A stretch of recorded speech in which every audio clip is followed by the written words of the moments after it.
And we are live. What's up, guys? It's your man, Donovan Sharp, and welcome to a special Fresh and Fit. I don't know what day it is, to be quite honest with you, but I'm coming to you guys live from the beautiful state of North Carolina. I'm actually dealing with some family stuff, some very important family stuff. If you hear a baby crying in the background, I promise you that's not mine. That's my sister-in-law's. She's got a 13-month-old that she's trying to wrangle, so please do not adjust your television sets. This is a very important episode tonight, guys, and really and we're gonna go all the way back to the beginning. But I want to give you guys sort of the overarching message of why we're all here. We all know that the Redpill, the manosphere, et cetera, we've taken a lot of slings and arrows over the years. It appears that our reputation has been greatly sullied. And I think what we want to do here tonight is to let you guys know that, hey, we are still here for you. The mission remains the same. Yes, we are all human. Yes, we step in shit every once in a while. You know, we have lives outside of this business like everybody else does. But we just want to let you guys know that the manosphere ain't going nowhere. The Red Pill's not going anywhere. So let's go ahead and meet our panel. First up is the man in Tokyo, Japan, where I think it's like, I don't know, 2:30 in the afternoon on like a Sunday evening out there. It is Modern Life Dating. MLD, what's up, brother? 10:30 Saturday morning. How you guys doing? Thank you so much for having me here. I got the invite. Just want to show support, and I'd like to apologize in advance for Clarey being here. Yeah, listen, we forgive you. We forgive you. Seamlessly segues to our next panelist is Aaron Clarey. What's going on, Clarey? I'm getting ESG social credit score points for hanging out with Modern Life John because he's a special needs person who definitely has special needs. So that's why I'm here. I'm here to show support. We love you, John. You're doing very well. Very good. Next up is the man in Las Vegas. He is the host of the Access Vegas podcast. He is the great Michael Sartain. How you doing, man? Hey, welcome, man. I'm really glad to have you guys, or to see you guys on Valentine's Day. I can't think of anyone else I would rather spend Valentine's with than you guys. And I get to show off my new studio. So that was a pretty cool thing. And I get to see you guys all over the world. Looking good. And you and I, we actually have the same body type. Like my chest looks just like yours, only upside down. So I've got a little bit of envy there. And last, of course, and certainly not least, the one half of the world famous #1 men's podcast in the world. It is Fresh Prince CEO. What's going on, man? We're here, man. It is Friday. It's V-Day, but in case it's G-Day for us anyway. Myron's going to be here as well, like an hour later, but let's get into it. All right, very good. So what we're going to do is we're going to take it all the way back to the beginning. What we're going to do is I'm going to go around the panel. I'm going to ask each and every one of you guys how you found this community, the Red Pill community, the manosphere. Who inspired you? Who were the first content creators you watched? How did you get into the space? Let's start off with MLD. Tell us sort of your origin story in terms of how you found yourself here in the sphere. Well, I had been, I don't have like the traditional Red Pill story where like, I was a virgin until I was like 25 and then I read The Rational Male and my whole life was changed. I kind of grew up, around women all the time and just was never really afraid to talk to them. And I think that's the largest battle most guys have is they're just afraid to talk to girls. And I think once you get to talk to women and you talk to enough women, you start to notice a pattern. And I used to browse the Red Pill subreddit in 2009, 10, and 11 on before it got psyoped and then they deleted it. I was looking for people to link up with and just reading reports, reading field reports. Back in the day, there was a lot more guys taking action and a lot less theory on there. And then, I actually I had a mentor, which I think is the backbone of all success. Like you need a mentor. And I was mentored by a small YouTube channel guy named Player Supreme. And he's really old school. He passed away now, rest in peace. But oh, shit. Yeah, he taught me a lot back in the day. Wow. And he's a great guy. And then, the forums lead you to Twitter. And then, I think you start following people like Roosh because he was the big name then. I never really leaned into the whole PUA stuff. I just thought the way those guys were dressing was pretty goofy, like the big hat. I just thought, like, why would somebody wear a big goofy hat with goggles on it? I was like, that's just kind of not how the real world works. And I kind of started seeing, there was a big divide happening between like flashy advice that looked good for clicks, views, and television and real advice that actually got like women to follow you and serve you and, you know, want to be by your side. Not, you didn't have to trick women to be with you. You didn't have to like be a dancing little monkey. You know, you became a quality man, and they wanted to be around you. And then I think like really it was 20, like I think it was like 2013, 2014, 2015. That's kind of when we had the Mike Cernovich Danger in Play, the Bold and Determined, Victor Pride, that kind of blogging era of masculinity. That was good. That's when you started making your That's right. your waves too, Don. Yes, sir. And then you know, I just was on I was on Twitter heavily, and then you know, Rollo just started following me. I started following him. And then I remember that one guy, he used to call himself Christian McQueen. He bailed out on a Red episode. And then Rollo hit me up on Twitter. He's like, hey, man, you want to come on the show? And then you brought me on.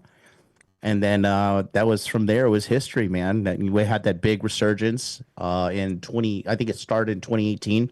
And I was always telling you guys, back in 2018, 2019, I said, dude, because I had left America. See, I left America because I saw the writing on the wall of how America was going to be where it is now. I left in 2012. And I knew that we're going to reach a critical mass. And I knew that Red Pill was eventually going to hit the mainstream and people were going to be publicly aware, because girls in America, like, I'm sorry, like, you know, they're just like on a global level, American women are at the very bottom. Like, you know, talk about body weight, you talk about desirability, you talk about divorce rate. I mean, you talk about everything. Nobody's lining up to like, oh man, I dream of being with an American girl, unless it's like some Indian, you know, trying to come to America and he thinks all girls are blonde and blue eyes. You know, guys are thinking like, man, I want a Brazilian girl. Man, I want a Japanese girl. Man, I want to be with a Filipino. Man, I want to be with like a, you know, a hot European girl, like a Ukrainian, a Russian. No one's really lusting after American women. So I saw the writing on the wall and I saw it was going to happen. And I just sat down and I started live streaming consistently in 2019 with one purpose and one purpose only: getting as many guys to come and sit down and actually do the work and do the things necessary to transform their lives. Because anybody who's anybody and who's worth their salt will tell you there's no way you're going to make massive transformation on your own. I don't think anybody in this panel has gone without mentorship. I don't think anybody here would speak against mentorship either, because that's the only way you're going to learn. You know, if you want to learn something in college, you've got to go learn from somebody who's already done it. You want to go learn boxing, you're not going to read a boxing textbook in your garage and become a world champion, right?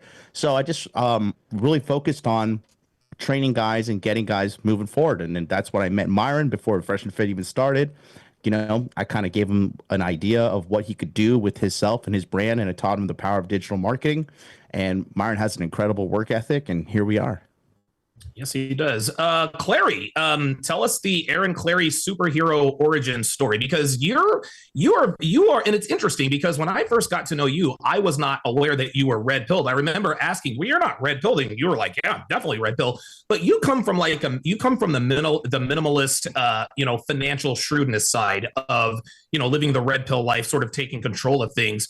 How did you get started in this space? It was blogging. Way back in the day, I started my blog in 2004 from a financial, economic, political perspective.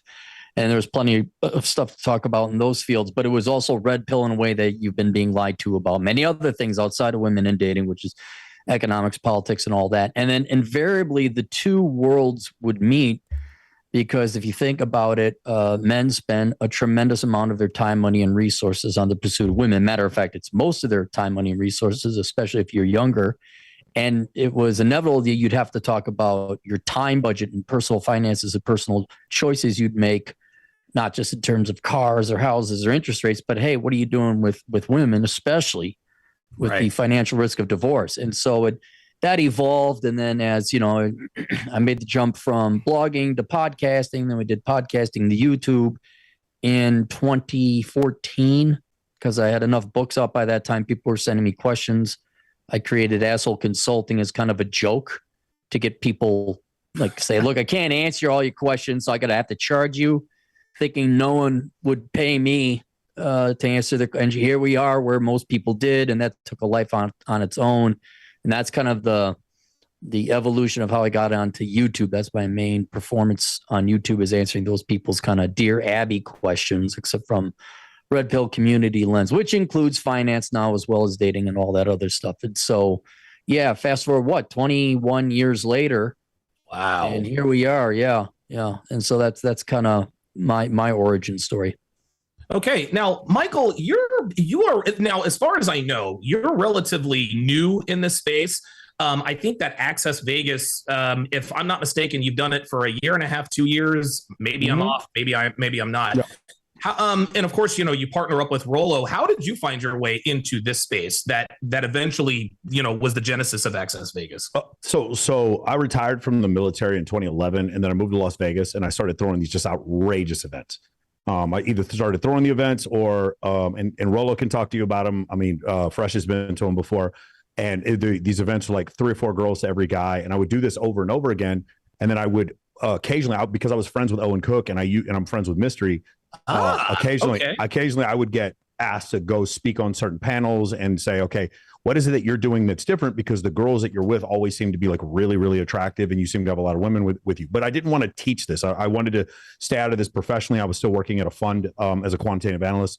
And then later on, I think there were kind of a couple of inflection points. First was I started the podcast in July of 2021, and I had a bunch of friends. I had a bunch of friends who wanted to come on, and so I started doing a podcast. And I'll tell you, it's probably 2015. Ty Lopez introduced me to Dr. David Buss from the University of Texas at Austin, who's the world's foremost evolutionary psychologist. So I started to get really heavy into evolutionary psychology, read every book I could, by Robert Trivers and Jeffrey Wilson and every single, content creator that I could find, or every single PhD I could find on the subject. And then I started my own company, Men of Action, probably December 2019. It didn't really take off until the next year, but we had a lot of demand because I had been speaking for, several years before that. And then what I wanted to do was take all these like outrageous experiences I would have at the Playboy Mansion or at the Maxim parties. And I was trying to share with men how I got to this place, right, and then try to use a scientific backing behind it. And so my 10th episode, I had Bulgarian on, and then later on, I had Dr. Buss on, and then later on I had Rollo on. Now, the reason why I had Rollo on was I did a bikini so I host the 3 biggest bikini competitions in the world. One at Wet Republic for $100,000, the one for Paradise Challenge Black Tape Project, and then I host a Swimsuit USA every November. The one I did for Wet Republic, I had one time where I had like 70 girls at the show, and I have this video where I'm walking down the staircase and the girls are just following me, and I can't remember what the music was or whatever. Anyway, Andrew Tate, his people reached out to me after he saw the video, liked the video, started following me. He reached out to me on Instagram, and then me and Andrew started talking back and forth. And we were talking about doing a podcast together. Andrew said he was going to come to the States back then. And it was funny because he still had a lot of heat on him. And I was talking to some of the nightlife directors for MGM and some other places, because I figured if Andrew was going to come back to the States, he was going to have to keep it under wraps. So I was planning. I was like, hey, bro, if you come here, G14 classification, I'll take care of it. Make sure nobody harasses you or whatever. He says, I can't come to the States, but could you talk to my buddy, Justin Waller? It was like one of my close friends, whatever. Justin comes down, does my podcast. We immediately become like super good friends. Me and Justin, we talk on a regular basis. He gets me. I'm from Texas. He's from Louisiana. We just have a very, very, there's almost nothing Justin and I disagree with when it comes to like Redpill stuff. And then Justin then goes the next week to see Rollo in Reno, does a show with him. Rollo then sees my stuff, and then he goes, hey, man, do you want to do a podcast? He comes, and because I'd read all of Rollo's books, I do a 4-hour podcast with Rollo, and he'll tell you even to this day, wow, it's the most, I have the most intricate podcast with Bulgarian, with Adam Sosnick, with Rollo Tomasi, like there are certain guys I do. I'll say Aaron Clarey too. When I interviewed Aaron, I go through all of their books before I do the interview. So Rollo was really impressed. He goes, hey, do you want to do a show here in Vegas? We'll do Access Vegas. And I was like, well, I know thousands of girls, bikini models. I know girls with PhDs. I know girls who are doctors. I know girls who are porn stars, whatever. I was like, yeah, for sure. So I would book the girls, and then we do the show. Then Rollo comes to my birthday party, And then that's when he actually sees the fucking chaos. Like when I had, it was me, no guys, and 50 girls showed up to my birthday party, and I showed him how I did it. And then that's where like sort of the confluence of theory and practice came together. He had really good theory. His way of explaining hypergamy and like concepts in Redpill were better than anything I'd ever done before. He was like, here's the way I like to explain what the rational male is. People try to criticize stuff that was written in that book that comes from essays that were almost 20 years ago. That's not the point. The rational male is a piece of dynamite. Sometimes to move a boulder, you need a shovel, and sometimes you need dynamite. The rational male is just dynamite. It's an explosion to get you to move, to actually see some truths that you didn't see before. It wasn't that I read the rational male and I was like, oh, I didn't know this. I knew this. I used to manage a strip club back in 2000. I'm very aware of how women's hypergamous actions were. It was, I'd never seen anyone describe it. Same thing. You've ever read Jocko Willink? Jocko Willink describes military leadership better than anyone I've ever seen. And the way that Rollo describes the dynamics between men and women is better than anyone I'd ever seen. So I teamed up with him, and he would kind of do the theory stuff, and I would do the practice stuff. And then that's how we started our show. And we've been doing it for a while. Men of Action, we just crossed 3,500 members to join the company Men of Action. And then I do partner with Rollo for his Reignite. His Reignite brand, and then I also partner with Bilzerian for his Sigma Society brand as one of the coaches there. So that's pretty much where I've been, since then. And I try to, for this space, and I think Aaron does the same thing. I try to, if you have discussions about these topics with coworkers, family members, blue-pilled alphas, or women who absolutely no idea what they're talking about, and you want data in order to win the debate, check my show out. My show is about providing you with data, actual hard science, data, evolutionary psychology studies to show, like, for instance, promiscuity is not good for men or women. It causes both men and women to have lower marital satisfaction, but the variance in women is 2-to-1 versus men. Absolutely. Meaning women show even more marital dissatisfaction the higher their body count is. That's something why I have a friend of mine, he's a Hollywood director. He shows this to his assistant who's like super woke, and she's like, no, that's misogynistic. No, it's a fact that's backed up by data and science. So what I tried to do with my podcast and Access Vegas is give guys in this space data and science, hard facts, in order to have these discussions so that people, because again, if something is true, it is not racist. If something is true, It is not bigoted. If something is true, it is not misogynistic. It is only true. And so that's what I've been trying to do with my channel. So it's a little bit less bombastic, but it's more data driven because I'm a quant, and I studied physics in college. I like to have, basically, if you want the research in order to win the debate, then that's what I try to turn my channel into. And also, we have tons of girls on the show also. Super impressive. And before I get to Fresh, this what you just said about Rollo Tomasi, the way you described it, like, it's not that he was teaching us anything we didn't already know. Mm-hmm. We as men and women, we intrinsically understand things because it's in our very firmware. Rollo he just explained it to us. It's almost like, yes, I knew this to be true. And I think that's why the rational male, for a lot of reasons, is the dynamite. Fresh, you are one half of the Fresh and Fit podcast, man. Obviously, one of the most famous people in the world. How did you get started in this space? Real quick, I got to say, man, Donovan, you're a good moderator, man. Don't let me tell you otherwise. Yeah, of course. Thank you. Yeah, this started 2017. I just left Barbados, coming to America, and I want to be successful. I didn't know how. I just knew, hey, opportunities here in America, come over here, figure it out. So what happened was I started getting applying for jobs. Finally got a job, worked 2 jobs, Chick-fil-A and AT&T.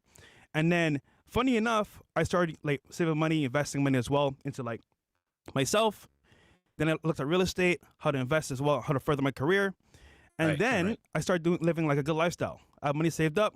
I'll go out with friends, enjoy. I started to see how the culture in America was. Because in Barbados, obviously, it's a lot of tourists. You go on the beach, you have fun.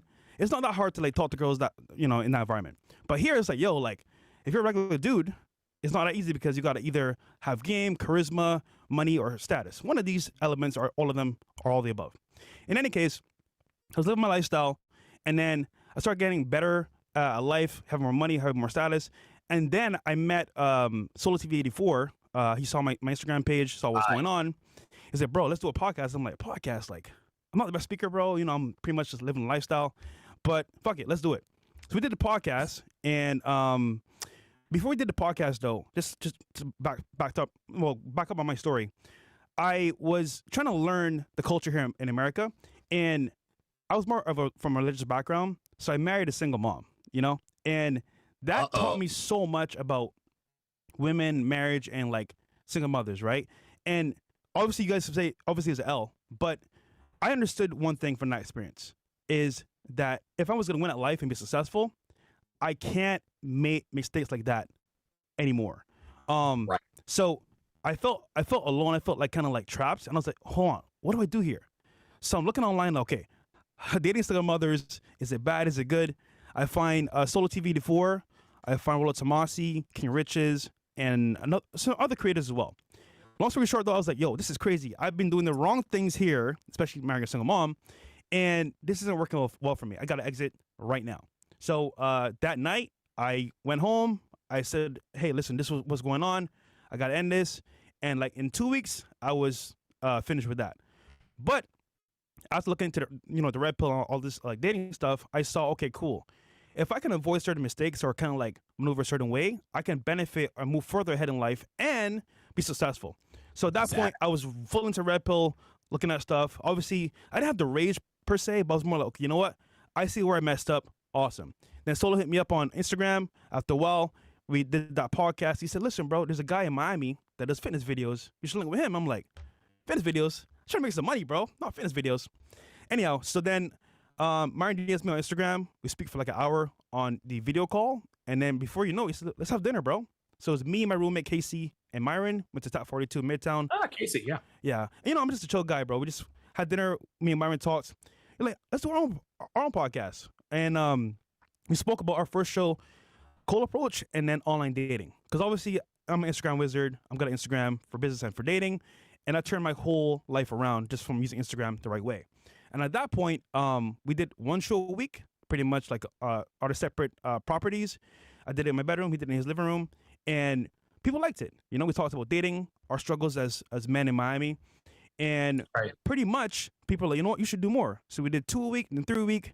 And eventually we got a studio, and the rest was history. But at that point, the turning point for me was when I married a single mother, I felt like, dude, I made a big mistake in my life. I don't know what to do here.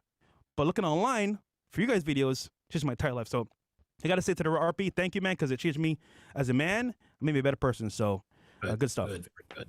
We got a couple of new panelists who just jumped in. We got the Godfather himself, Rollo Tomasi. I'll get to him in a second. We got the Angryman in the house. Now, Angryman, you and I have known of each other for years, but we have never been on the same podcast.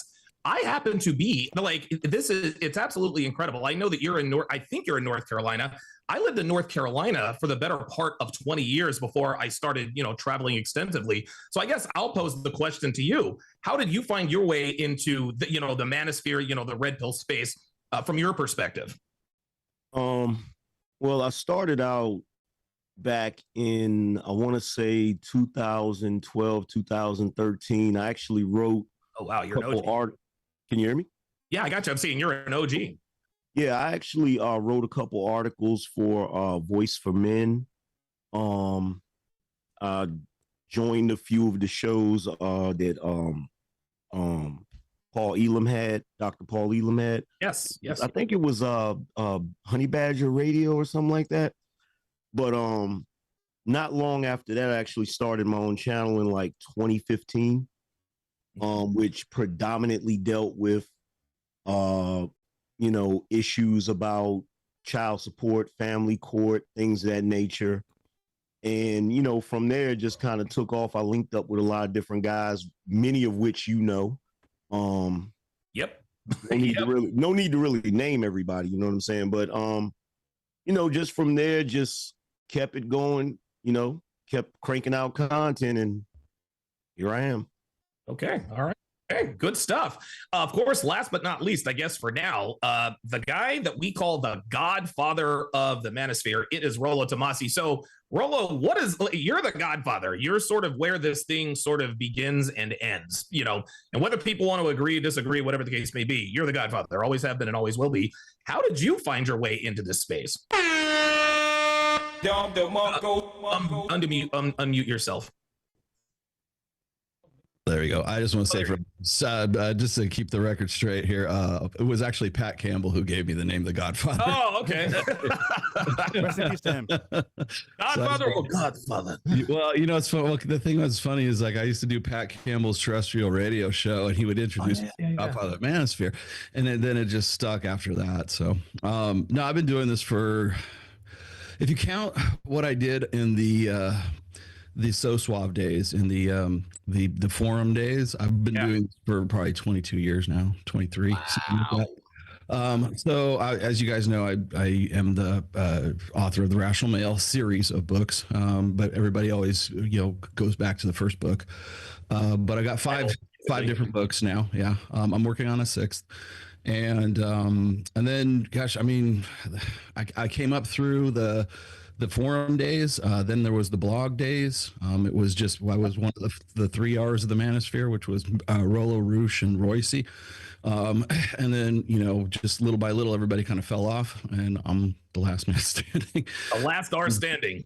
And so from that point on, I just did the Rational Male, my blog in 2011. The first book came out, published in 2013. And the last one I published was in 2022. So I've been doing this for quite some time. Then there was the YouTube years, I guess. And actually, I didn't even have a channel until Pat Campbell said, "Hey, let's do a show on Sundays." That's why people keep asking me, "Why remember those? Why do you do your shows on Sundays at 1 p.m. Pacific?" And I'm like, well, because that was the only time Pat could do it, because he was Catholic. And so mass was over for him at like 3, because he was in Central Time. So it was like 3 o'clock. And so that I was 1 o'clock. So, and then I just kept doing it after he passed away. And then just I started working with Mike in August of 2022. And we just got together through Justin Waller, and Justin put us together. And so we did one podcast on his show, and then after that I said, "Hey, do you want to do Access Vegas?" Well, we didn't call it Access Vegas at the time, but I said, "Do you want to do a show?" He's like, "Hell yeah, I want to do a show." So I started just making commutes down from Reno to Vegas, and it just got the travel just got too much. So now I'm actually living in Vegas. I've been living in Vegas for almost, in March it'll be a year. So you moved to Reno, and then I moved to Vegas. As soon as I moved to Reno, you get up out of there. Literally the year that I moved, you moved in. So, but I've been doing this for a while. I mean, if you do want me to highlight some stuff, I was on Tim Pool last year. I'm on Dr. Phil. Oh yeah. I didn't even know where to begin, but I've been doing this for a long, long time, and that's, I guess, my pedigree. Okay, very good. So now let's get into sort of the meat and potatoes, and kind of take a snapshot from when you found this community to where it is now. I'll start with Sartine here. When you begin to, because something tells me you were probably a little bit more red pill aware before you found the Rational Male. Yeah, right? absolutely. Right. I'm sorry. Go ahead. Yeah, I used to manage a strip club for 4 years before I joined the military. And I remember the first time being 21, 22 years old, and seeing a woman come into the dressing room, and her husband or her boyfriend had beaten the crap out of her. All the girls being like, "Oh my God, that was terrible. I can't believe you're doing that," blah, blah, blah, blah, whatever. And then her coming back being like, "Yeah, I'm leaving the guy." And all the girls were like, "Yeah." And then coming back like a couple months later, beat up again by the same dude. And I was like, okay, something that the church and my family and the media is telling me is not correct. When I'd be at the strip club and I'd watch like 6 girls fighting over one fucking loser. Yep. I was like, okay, something that I'm learning and for my family is not adding up to what I'm seeing in real life. And so it was from those moments I was like, okay, I need to pay more attention to what women do and then not what they say. And then from there, it was just pretty easy. But I did not codify these ideas. I was not aware of a Suave forum. And the only real experience I had with this was that I was an approach coach for the Venusian Arts and Mystery back in 2009, 2010. Oh, wow. Yeah. So I was trying that whole pickup part of it, but more to get over approach anxiety. I feel the same way MLD was. It was like, it didn't feel very authentic. Sure. What happened for me, what the breaking point for me was in 2007 when I was in Atlanta. I was stationed at Warner Robins Air Force Base in Warner Robins, Georgia, and I would commute to Atlanta, and I met these club promoters that would go out, and it would be 70 girls with them. They'd always be dating 10s, maybe 4 or 5 of them at once, and I was like, something is different here than what the pickup artists are telling me and what I'm seeing in the forums. Let me reverse engineer this, and then but I don't want to be a club promoter. I don't want to do drugs. I don't want to drink. I don't want to do any of this. I want to maintain a healthy lifestyle, but I like the 70 girls every time I go out. I like that part. I want to take that part. And so that's essentially what I did, was reverse engineer. Hey, I actually have some, can I show you guys something here real quick? Yeah, sure. Rollo, first time we hung out, do you remember my birthday party? Yes, I do. I remember the tweet too. Yeah, here we go. Hold on. So I don't know if I've ever shown anybody this. This was the first time Rollo and I ever hung out right after we did the episode.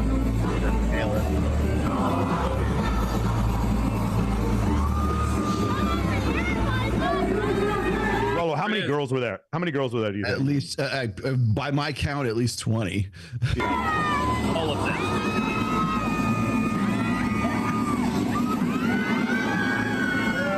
They all dressed up like cheerleaders for me. And you see Rollo right there on the left side of the screen. There's Rollo. He's like filming the whole thing. Like, you guys have to understand, from my standpoint, I'm nervous. Like, Rollo is one of my favorite authors, and like, so he gets to come to my birthday party, and like, other people like, oh, Rollo, I'm a huge fan. I didn't want to do that. I wanted to show Rollo, hey, bro, I understand what's going on. Like, this is the world I live in. It's 25 girls for every one guy, dude. Like, that's the way I wanted. Well, let me ask you a question. Michael, and I wanted to pose this to the panel. How has dating changed since you ran that strip club? When you saw that girl say, I'm going to leave this guy, he beat the crap out of me. Then 2 months later, she comes back, the crap beat ever. But say, how, in your opinion, has the dating landscape changed since your discovery, I guess, of what we now call Red Pill truth to now here in 2025? Yeah. So it's changed so much, and I wanted to actually go back and give specifics. So go back. So before 2004, there's no text messaging is not prevalent in the United States, and there's no bottle service before 2004. If you read like kind of the origin of bottle service in the United States, like the table bottle service was Marquee Nightclub, owned by Jason Strauss in Manhattan, probably 2003, 2004, somewhere around that area. Once that happened, then what happened was you started. Now, for those of you who are really older, like me and Aaron Clarey and Rollo probably remember this, Hooters used to have beautiful women. I know you guys think I'm out of my mind and that I'm crazy. Put a one in the chat if you guys are old enough to remember. When Hooters opened, it was tens. It's not like now where it's a bunch of overweight babies, mamas, whenever you go to Hooters. Back then, Hooters had tens because there was no OnlyFans. Girls were not going to strip clubs. There were no social media influencers, and there was no bottle service work. So you would go to and then later on Twin Peaks, the girls there were all dimes. It was crazy. Then when bottle service happened, there was 2 things that kind of, well, 3. Text messaging, MySpace, and bottle service started to extract some of the attention away from the guy who goes into the bar and meets the girl. It becomes a little bit of a distraction. So now I can mass text girls. Now we have the promoter thing. I had an app called Hit 'em Up. I can now mass text girls as a promoter. I can display my status on MySpace. These are just like preliminary things. Still, most girls are not on MySpace like in 04. Sure. And then bottle service. Now you start having girls making 150, 200 grand a year as a bottle service waitress at some of these bigger and bigger clubs. And then later on, Dre's opens up in Las Vegas, and then XS nightclub. And then now this whole, and then there's also these big clubs in Miami and New York and Los Angeles. So now this thing starts cranking up. And then once we get to Facebook and then Instagram, now it's like, now the idea of becoming an influencer and getting paid to do that is even more prevalent. So now prettier girls are their attention is being sucked away from the IRL market of going out and meeting people. This completely destroys, like, the nightclub scene in Los Angeles is absolutely garbage now because of what's happened because of this. So what's happened is now, before, let's just say like 1997, a girl would have to go to a club to show off her new dress, her haircut, her nails, she got a new car, or her boyfriend. Now she doesn't have to do that. And as we slowly get further and further along, Instagram starts pulling girls even out of the strip. Like, Instagram destroyed strip clubs. Like, strip clubs used to be full of tens, and that. Yeah, and then so now we get to probably around 2019 and then 2020. OnlyFans starts like 2018, something like that. When OnlyFans happens during the pandemic, that is the ultimate death knell, because what happens is Now the girls leave the strip club. The girls that are in the bottle service, they stop working in bottle service, and girls going out on a regular basis are getting so much validation through social media because they don't have to go out that it actually we just showed this clip the other day. Every week, 5 new nightclubs in London are closing down because people are not going out anymore. It was actually Owen Cook, former professional pickup artist, who was sending me these videos. He's like, when I go out, guys, you've never. I went to Ladue in Los Angeles in 2006, and I saw nothing but 10s. I go to any nightclub in any city in America, and there's way more dudes than girls.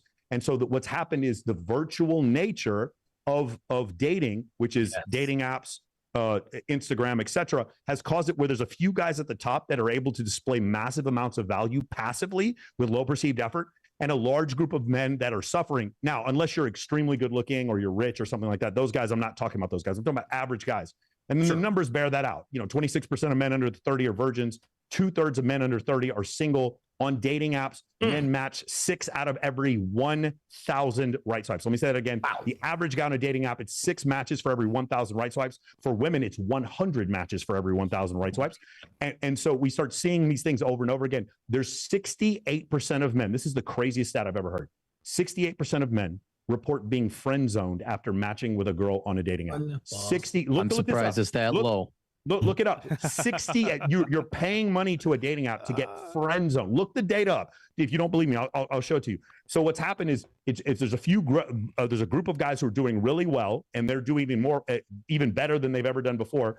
And then there's a large group of guys that are going without sex for 2 or 3 years. And social media has made it where women now, before you had the guy who was the 8, let's just say he's the personal injury attorney in Wichita. He marries the cute girl who works at Hooters, and that doesn't happen anymore. The cute girl who works at Hooters, and I'm using a specific example. There's an influencer named JoJo Von Softy. She lived in Wichita when I lived there as well. She got flown out to a Maxim party in Los Angeles, met a guy, and then was the first girl on Instagram with 10 million followers. So a kind of a cute girl in Wichita gets 10 million followers in Los Angeles. These women that were at the top in whatever small city are being sucked out of the market because of social media. And so it makes it progressively more and more difficult. Then add to the fact that now people are having fewer and fewer interactions. Now men who are already less calibrated than women fall even further behind women as far as calibration is concerned. And now let's make it even worse. The skill set that I would teach you to have boundaries, talk with bass in your voice, go to the gym, level up as a man, is now deemed toxic by the American Psychological Association. That's right. So now not only is what was being taught that was helping you with women not being taught, it's now being taught by woke liberal organizations that what I'm teaching you is now harmful and toxic. Please look it up. Traditional masculinity deemed harmful by the American Psychological Association. They came out with this finding in 2019. If you guys I remember when that happened. So all of these things are confluenced together to create this quagmire that we're in right now, where there's a bunch of women who think that they can date these men who are 10s because they fucked a 10, they think they can date a 9, and they can't get anyone to commit. The lowest marriage rate in history, where men and women are sexless. Now, one of the good parts, teenage pregnancy. You guys remember teenage pregnancy in the 90s? Going down. You guys remember that? Yeah. Gone. No, it's gone. It's gone. There's no more teenage pregnancy because no one's having sex. No, I mean, it's not completely gone, but it's almost completely gone. Right. It's nowhere near what it was. That was a huge problem. You remember, guys, teenage drunk driving? Do you remember that was a big problem back in the 90s? Yeah. Gone because nobody, this generation doesn't get driver's license. A lot of them just use Uber. So we've gotten to a point now where there's been this huge, massive change. They're not drinking either. We've gotten to this huge, massive change where we're having, what are we talking about, guys? We're on Zoom right now doing a call where we're all in different places. We weren't able to do this 10 years ago. We didn't even have the bandwidth to pull off what we're doing right now. All of this has become so virtual. And what it's done is the men who can passively display high status effortlessly get endless amounts of sex with beautiful women. The men who cannot display that level of high status are suffering, and they're going out to bars where there's 4 guys to every girl. That's the society that we're in, and it has to do mainly with technology. Like I said before, starting with text messaging, bottle service, then later on social media, Instagram, then OnlyFans, Patreon, etc. That's where we've gotten into the place that we are now. And then so me and Fresh will host a panel show, and we have these OnlyFans influencers who are dying to come on our show because they want more attention so they can get more simps to subscribe to their OnlyFans. Yep. And then it's become this incredible business model for them, but they don't go out to clubs. And I talk to these girls all the time. Like in Vegas, hot girls don't go anywhere unless they're being paid. It's just That's the right. whole That's right. the whole situation has changed. And so that's what's going on. And I hear pickup artists telling me that I'm wrong and no. And then I always ask them, okay, show me photos. And they can't. And then I show them photos of these massive events I throw where it's like 25 girls for every guy. And they can't comprehend that social circle and social media being a leader with women is actually the cheat code for getting women in 2025. Okay. Wow. Very good answer. So we're going to go MLD, then we're going to go Angryman, then we're going to go Clarey. So MLD, you are uniquely qualified to talk about, the dating market, obviously in Tokyo. You're not really up on what's going on here in the United States outside of what we tell you. So since you entered the manosphere, the Red Pill community, in your opinion, how has the dating market changed from your perspective? Well, I think I'll just address the elephant in the room. They're all fatter. That's yeah. There you go. Yeah. And absolutely. like what Sartain I forgot that. Yeah. Sartain was 1,000% correct. I mean, I used to go to Hooters back in the day to watch UFC events when Randy Couture was fighting like Chuck Liddell. You know what I mean? Yes, sir.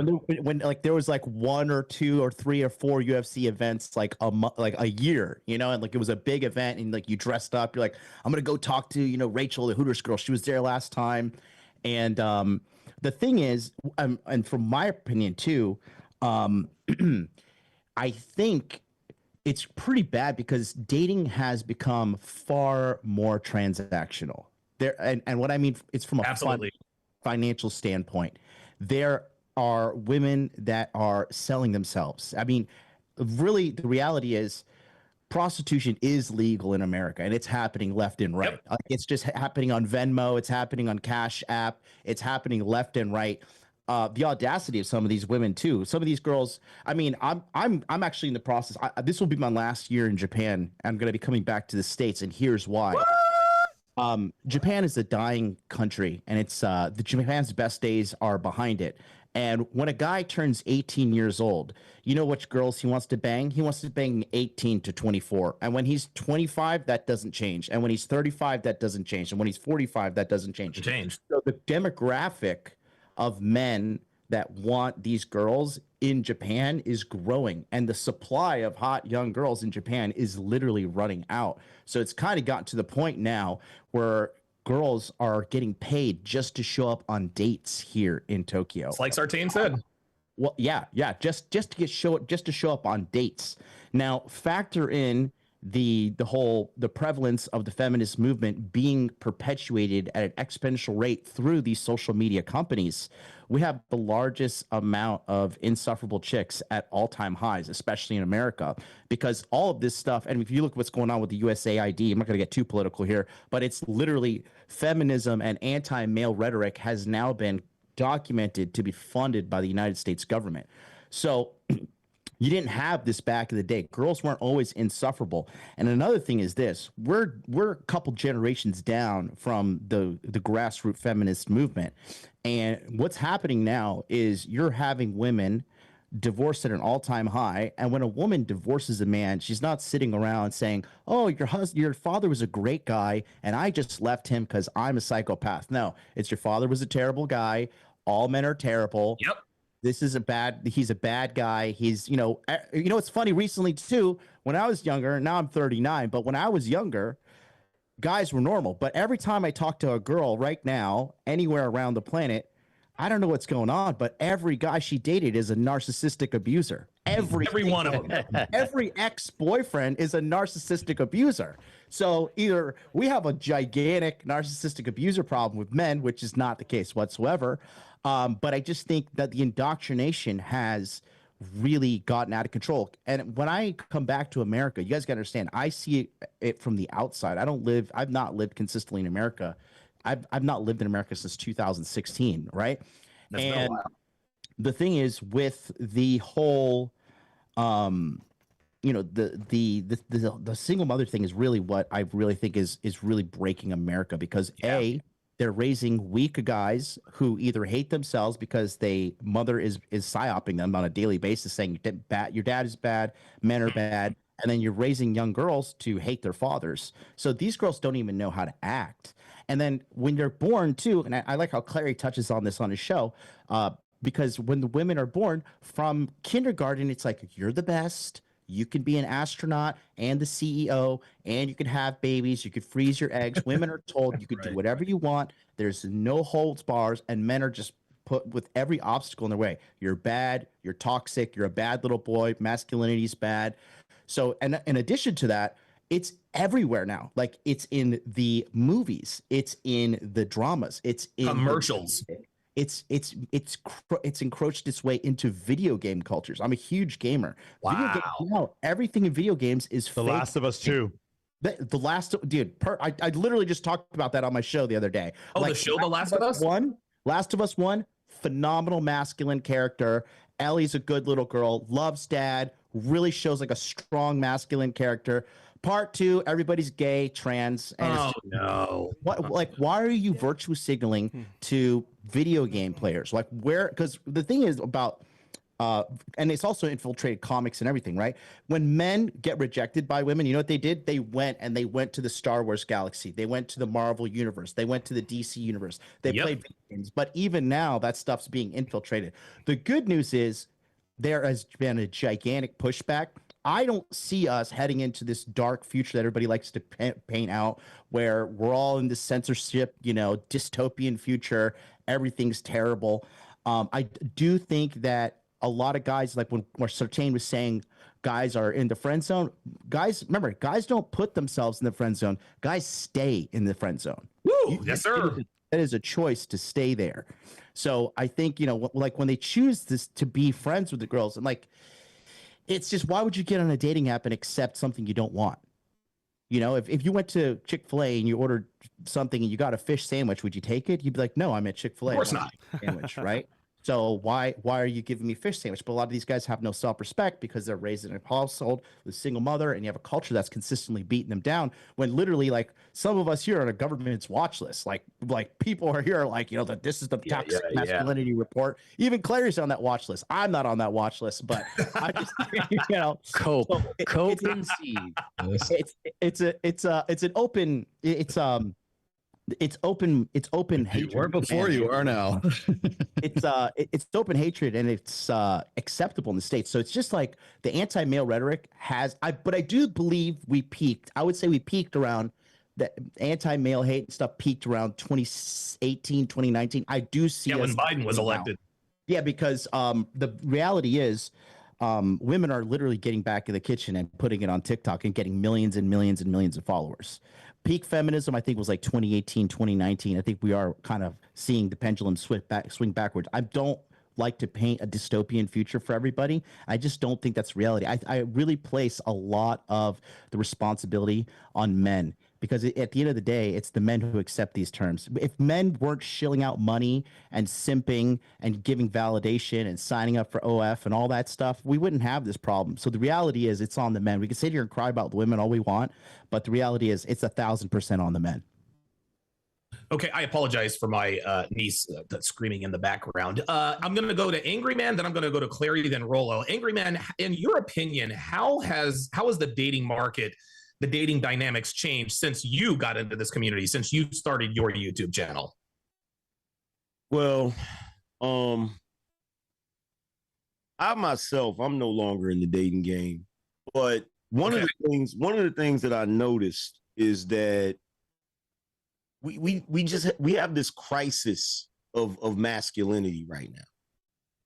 And what I keep noticing, which is really frightening, because when I first came into the space, when I first was, started dropping content and everybody else was dropping content, it was like a revolution. It was like, finally the men are waking up to the bullshit, right?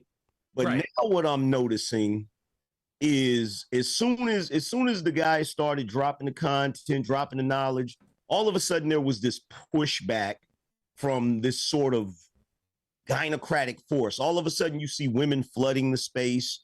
All of a sudden you see women putting out content, and it's really pervasive type content. It's really content that I kept noticing that the guys are falling for. Now, I can't tell if the guys are falling for it because the chick is sitting there on the panel with, her boobs pushed together, popping up out of her top or whatever. Yeah. But they just seem to be falling for it. Like they're falling for it. And I start to hear guys, use language like emotional intelligence and oh my God, and it's giving it's giving and all of these. And I'm like, what? Like, I grew up watching Al Bundy and cheering for Al. Real shit.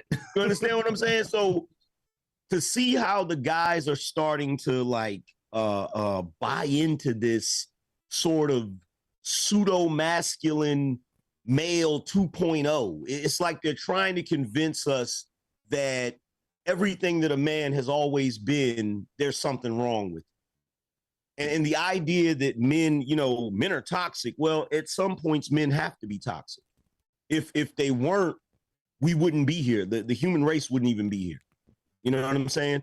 Right. So watching as this happens, I just see guys like getting softer and softer. Like there's a small percentage of guys that's pushing back and fighting hard, but I see a lot of guys falling for it, and it's really disheartening. You know what I'm saying? It's really annoying. So yeah, it is. What I try to do, on my show is I try to focus on masculinity. I try to, school the guys on, look, man, we're men. We're not supposed to be a watered down version of what women think we're supposed to be. Half the time, women don't even know what they're supposed to be. So how are they going to tell men what they're supposed to be? But, as far as I can tell, that's what I've been seeing in the space, especially since there have been more women coming to the space, in addition to, oh my God, the guys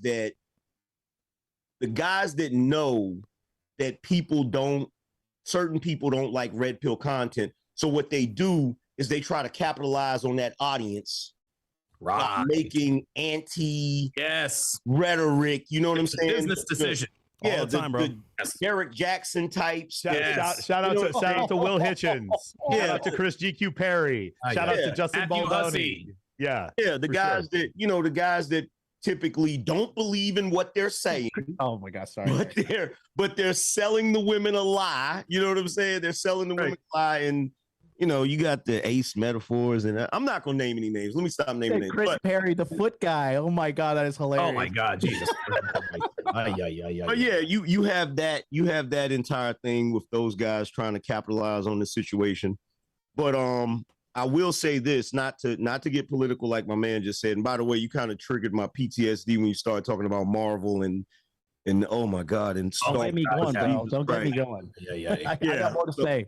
Yeah. So, I mean, the only thing I'll say, not to get too political, make no mistake about it. When the election happened this past year, it was definitely masculinity versus the gynocracy. Absolutely. 100%.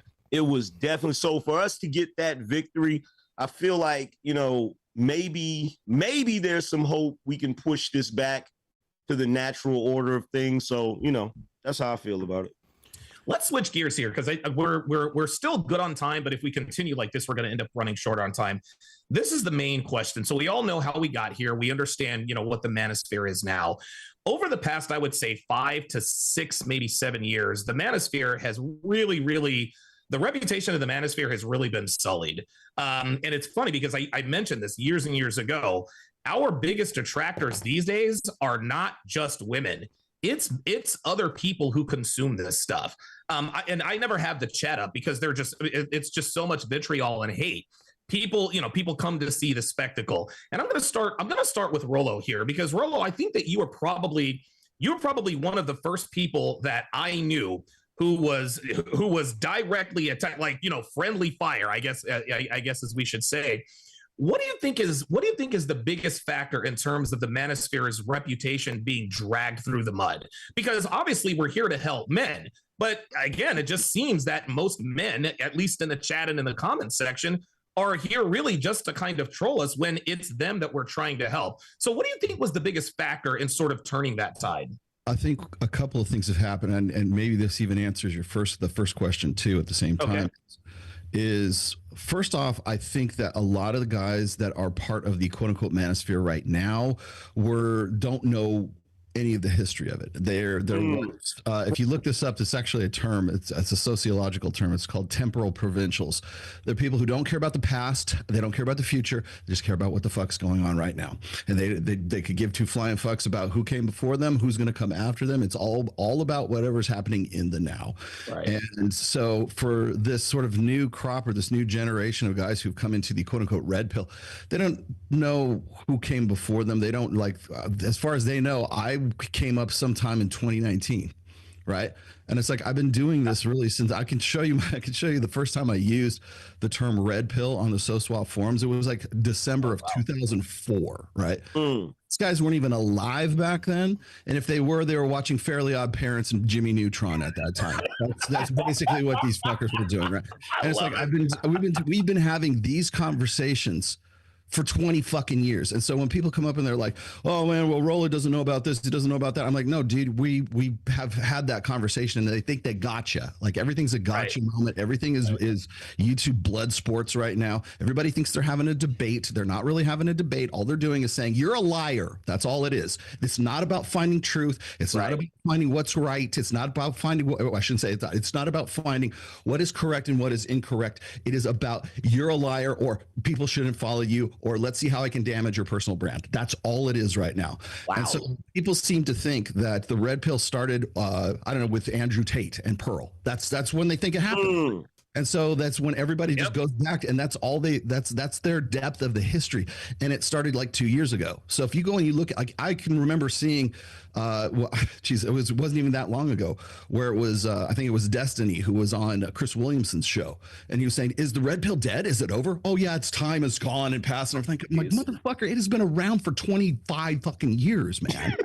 I've been doing this for 25 fucking years. Like, you have no earthly idea what you're talking about. But Fresh, do you remember this? I know Aaron does, because it was in March of 2021 when I was on you guys' show, and you said, "Do you think the red pill is going mainstream?" This is 2021, right? Yeah. And what was my answer? I hope not. I hope not. I hope so. I knew it was, but I know why. I hope not. And the reason why I said that is because the people who are going to come into this, there's going to be people who are bad actors who come into this space who are going to be taken as authorities in this space and know nothing about the history and know nothing about the background. They know nothing about red pill. They just see it as a grift. They just see it as an opportunity to build a personal brand on it. And as soon as it doesn't pay anymore, they're going to move on to the next thing. They're going to move on to social issues or politics or religion, Rollo, which exactly is the anti-red pill right now, right? Rollo, and so that's what Fresh, are you going to say so? You want to call names, bro? What's that? You want to call some names? He wants you to name names, bro. Yeah. Well, I mean, I've been naming names, but the thing is that I couldn't name names then, because I didn't know who they were going to be in in March of 2021, right? So I'm just saying, look, I hope not, because I was just we were coming out of an election cycle, right? And that's exactly where we're at right now. 2021 was the first year after the 2020 election cycle. Now we're in 2025. We're coming out of this election cycle, and I agree with Angryman. I'm like cautiously optimistic about this. I'm hoping things are going to change for the better. But I also have to remember that things kind of come around in cycles here as well. So again, I think that one of the reasons why we have such a dilution of like the message right now is because people have lost their way. They just simply don't know what they pivoted to something, and they don't know what to do with themselves at this point. And that's why I keep saying, it's like, I'm Rollo Tomasi. There's no way for me to pivot. I can't fucking pivot out of the red pill. I am the fucking red pill. If I try to do something like, social issues or religion, or I try to do a fishing channel, people are never going to take me fucking serious, because this is just what I've been doing for the last 25 years right now. And I mean, even Aaron has been with me for like at least since 2012. 2,800 years ago. I know. Like, there you go. We're like Gandalf and Elrond. We remember what it was like 3,000. Waldorf and Statler. Yeah, exactly. Aaron's social security number is 1. But I think that the biggest problem. The biggest problem right now is people just simply, and they don't care. And I'll tell you the other thing that's going to happen. If you want a prediction in all of this, I think it's only going to get worse. People are just going to move on to something else, and they're going to call it the red pill. As I said, even back then, I said people turn the red pill into their own sort of personal brand or their own to be whatever their personal pet ideology happens to be at that time. And for me, it's always been about intersexual dynamics. It's always been about game. It's always been about money, muscles, and game. It's always been about intersexual dynamics. It's been about with female nature, male nature, and the confluence between the two of those. And so, like, I'm hoping we can get back to a better message. I'm hoping we can get back to, we can find the plot again. Okay, Clarey. So you've known Rollo for years and years and years, approximately 2008 years ago. What do you think is the biggest issue? That my social security card is 2. Yeah, social security number 1 and social security number is 2. So Aaron, what do you think is the biggest factor in terms of the manosphere's sullied reputation? Because I'll admit, a lot of, some of it is self-inflicted. Like, we are human beings. We make mistakes. We make missteps. We do this. We do that. But in general, what do you think is the biggest factor that has really, really sullied the reputation of the manosphere of the Red Pill? I don't know if I agree with the premise. Has the manosphere been sullied? I mean, they were always all the death and starting right off early on. How dare you say it about women? You're always misogynist and this and that.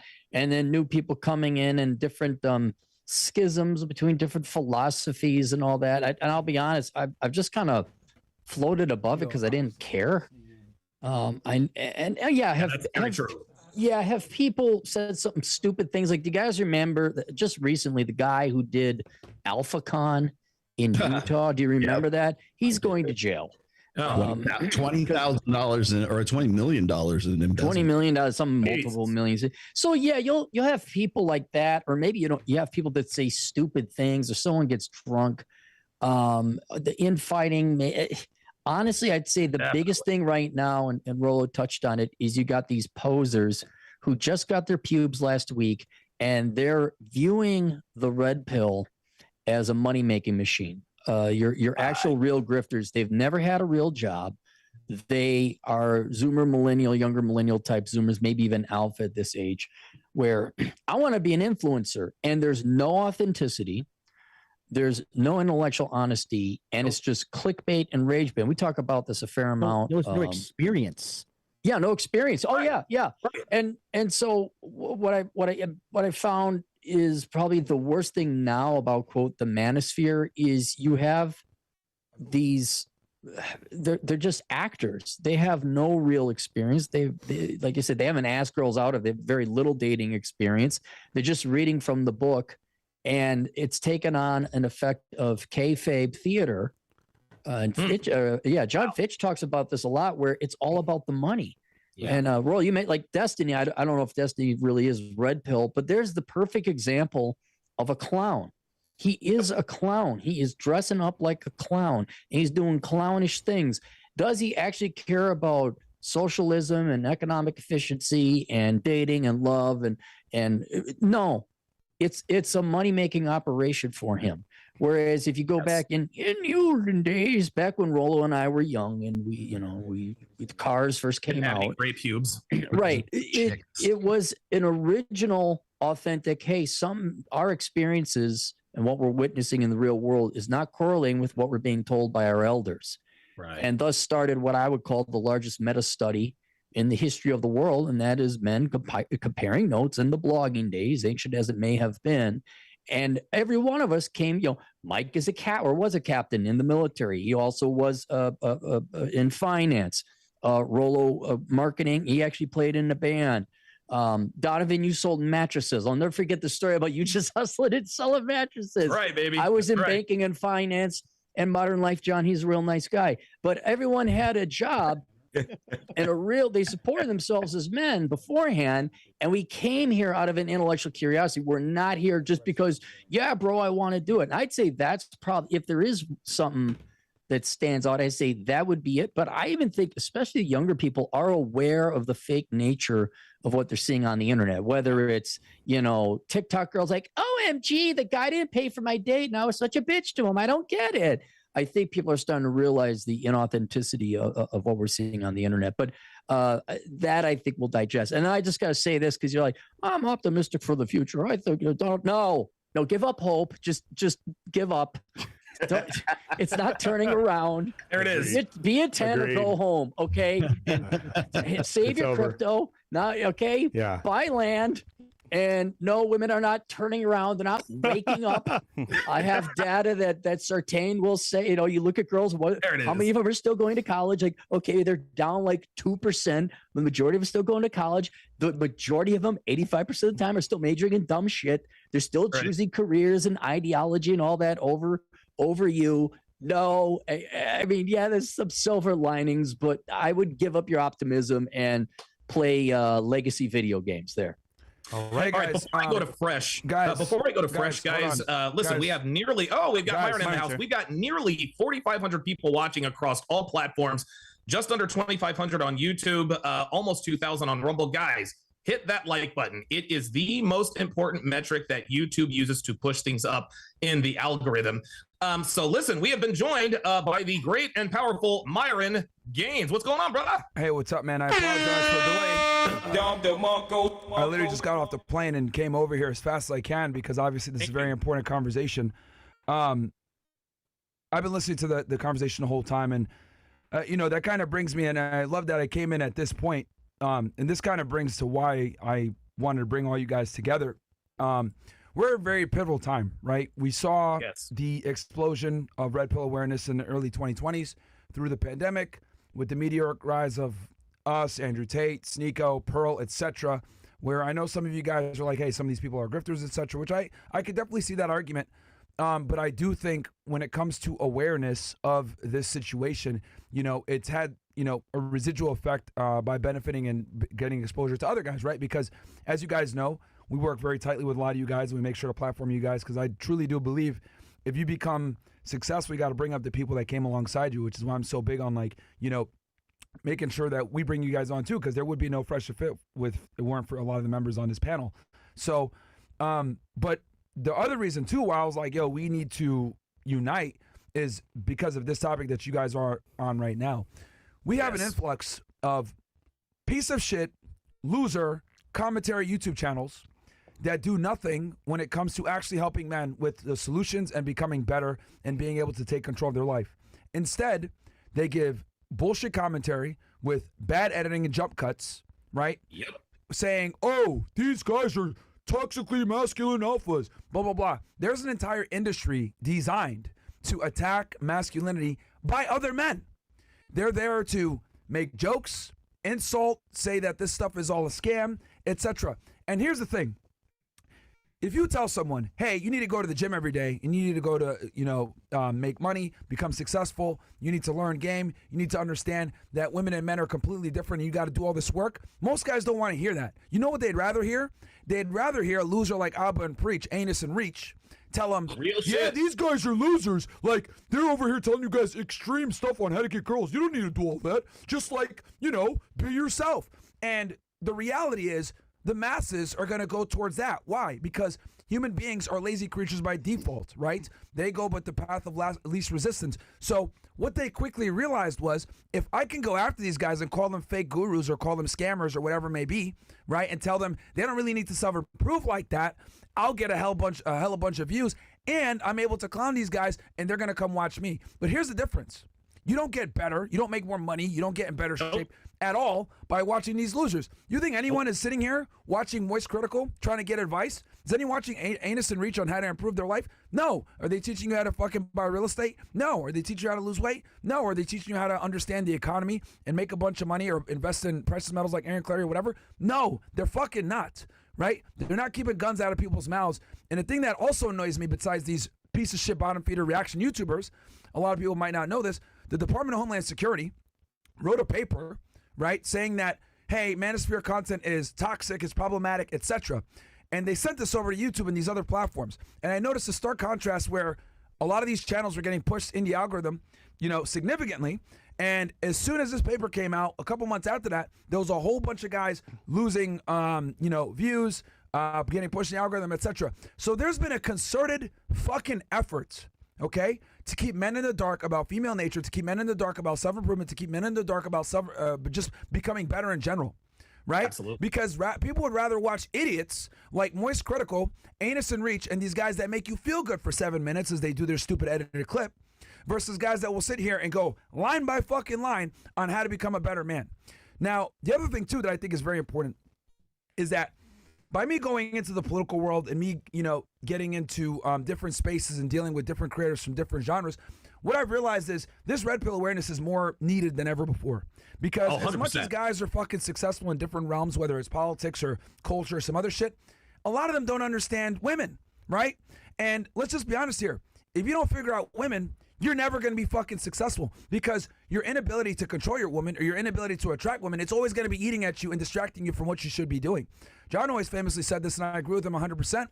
If you can't handle this and figure out how to deal with women properly, it's going to fuck you up long term. Either it's going to fuck you up in the beginning where you don't know how to deal with them and you lose all your money, like Eric Clarey said, where guys spend a ridiculous amount of money early on, or it's going to fuck you up later on in life where you make the money, you become successful, you get the title, but you don't know how to deal with them, and then you lose everything that way, which we see with a lot of celebrities and athletes. So this type of content is extremely needed because no one gives a fuck about men, man. I'm here to tell you, even the men don't give a fuck about men. They don't. So the reason why I brought all you guys together, and I want to actually start doing this at least monthly, is because we need to galvanize under one and let people know that the red pill ain't going fucking nowhere. Yep. Because there's always going to be a need for this shit. And these reaction commentary channels make these claims. The red pill is dead. Fuck you. You guys aren't doing shit to actually disprove anything that we're saying. You guys aren't doing shit to actually help men. You guys are just sitting there trying to get your AdSense revenue, get some fucking bullshit thumbnails and clicks. And we got to fight back against this shit by working together, getting in the algorithm, and actually helping guys. Because the one tangible thing that we have that none of these motherfuckers have is we got fucking receipts. I have hundreds, if not thousands, of fucking messages of guys from all across the world saying they were going to kill themselves. They had a date picked out. They had a tree picked out. They're going to do it at a certain time so they could look at one more beautiful thing before they died. And guess what? They didn't fucking do it because they ran into our podcast. Can any of our haters say that? They fucking can't. No. They fucking can't. So we need to go ahead and blow that up. And all of us galvanize under one, like the fucking, like on some Power Ranger type shit when they put all the monsters together. Right, the machines together. But I'm serious. This is what it's going to take, right, to get over the shadow bans, to get over all the bullshit. And we want to platform all you guys because this information is literally life-saving, and it's not getting out to enough guys. It's not getting out to enough guys. Yeah, to Myron's point, this is a business model that they're using against us. It's because they know if you take their content, react to it, put it in a negative light, you'll get paid. Actually, that's right. Look at that DHS document. It's all geared towards change the narrative towards what they want. Now, they know this is business. So if I take their market share and demean them nonstop, guess what happens? The audience comes to me. However, here's the issue. They're talking to men to make them laugh, be entertained for like 7 minutes, like Myron said. The problem is that like, the entertainment doesn't help any men become better. So they just sit there, become lazy, and nothing happens for their growth. Now, CJ made a video about the red pill itself and why it's dying, and why certain things are happening in real time with creators. And he's actually 100% correct. He said, listen, we ourselves are fighting amongst each other for what? For content and for some views? Why are we doing this shit? And this is why it's important, because nowadays we come together and we act together as a unit. We can fight this back in real time. But then again, this is a business model for them to profit off of us and just laugh at us at the same time. So that's what it is, man. I'm going to go to MLD here next because, John, you and I had a conversation maybe 2 or 3 weeks ago. And you said, do you remember when the manosphere, the red pill, was sort of at the peak and an all-time high? Do you remember that? It was when we were all working together. It was the Red Man group. It was Weights and Dates with me and Myron. It was, it was the collaborations I was doing with everybody. That's when things those were the golden years, is when we all collaborated. Now here in 2025, just like Rollo talked about, there's a lot of infighting, people turning on red pill content creators because it's a business decision. So I guess now the overarching question is, and I think Myron really sort of gave us a good foundation. Working together, I think, is definitely the next step. But in your opinion, in the world of MLD, how do we quote unquote fix the manosphere? How can we fight back, I guess, against the tyranny of feminism? How can we get back to what we once were? I mean, I went to Hawaii for the New Year's to rethink of everything and think about the next chapter of my life. And I was watching one of the modern philosophers of our time, right? That's Rick from Rick and Morty. And Rick said something on Rick and Morty that really, really changed my perspective. When you talk about saving the reputation of the manosphere, when you talk about that, Rick said to a group of people, "Your boos mean nothing to me. I've seen what you cheer for. It has always been a massive group of losers and a small percentage of winners. It has never been." I think we're looking at the past of these rose-tinted glasses, right? We're romanticizing the past when the reality is, guys were simps back in the day too. I just think social media just shows more of the reality of human nature. Women have always been selling pussy, right? They've just like, "I'll send you a telegram and 4 chickens come over," you know? Like, it wasn't like Venmo and Cash App. So I really don't care what people think, because if I have society cheering me on, I'm gonna look at myself and be like, what am I doing wrong? Like, why is this happening, right? And the reality is this too. We're not losing, okay? Robert Greene said something, and it's really important, and I think we should all wear this with a badge of honor. He says, being attacked means you're important enough to be a target. Goddamn right. Okay? Yep. And here's the thing. I've recently looking at this whole USAID situation with the United States government. Oh, yeah. Literally, everything is fake and gay, and it's been funded by the United States government, okay?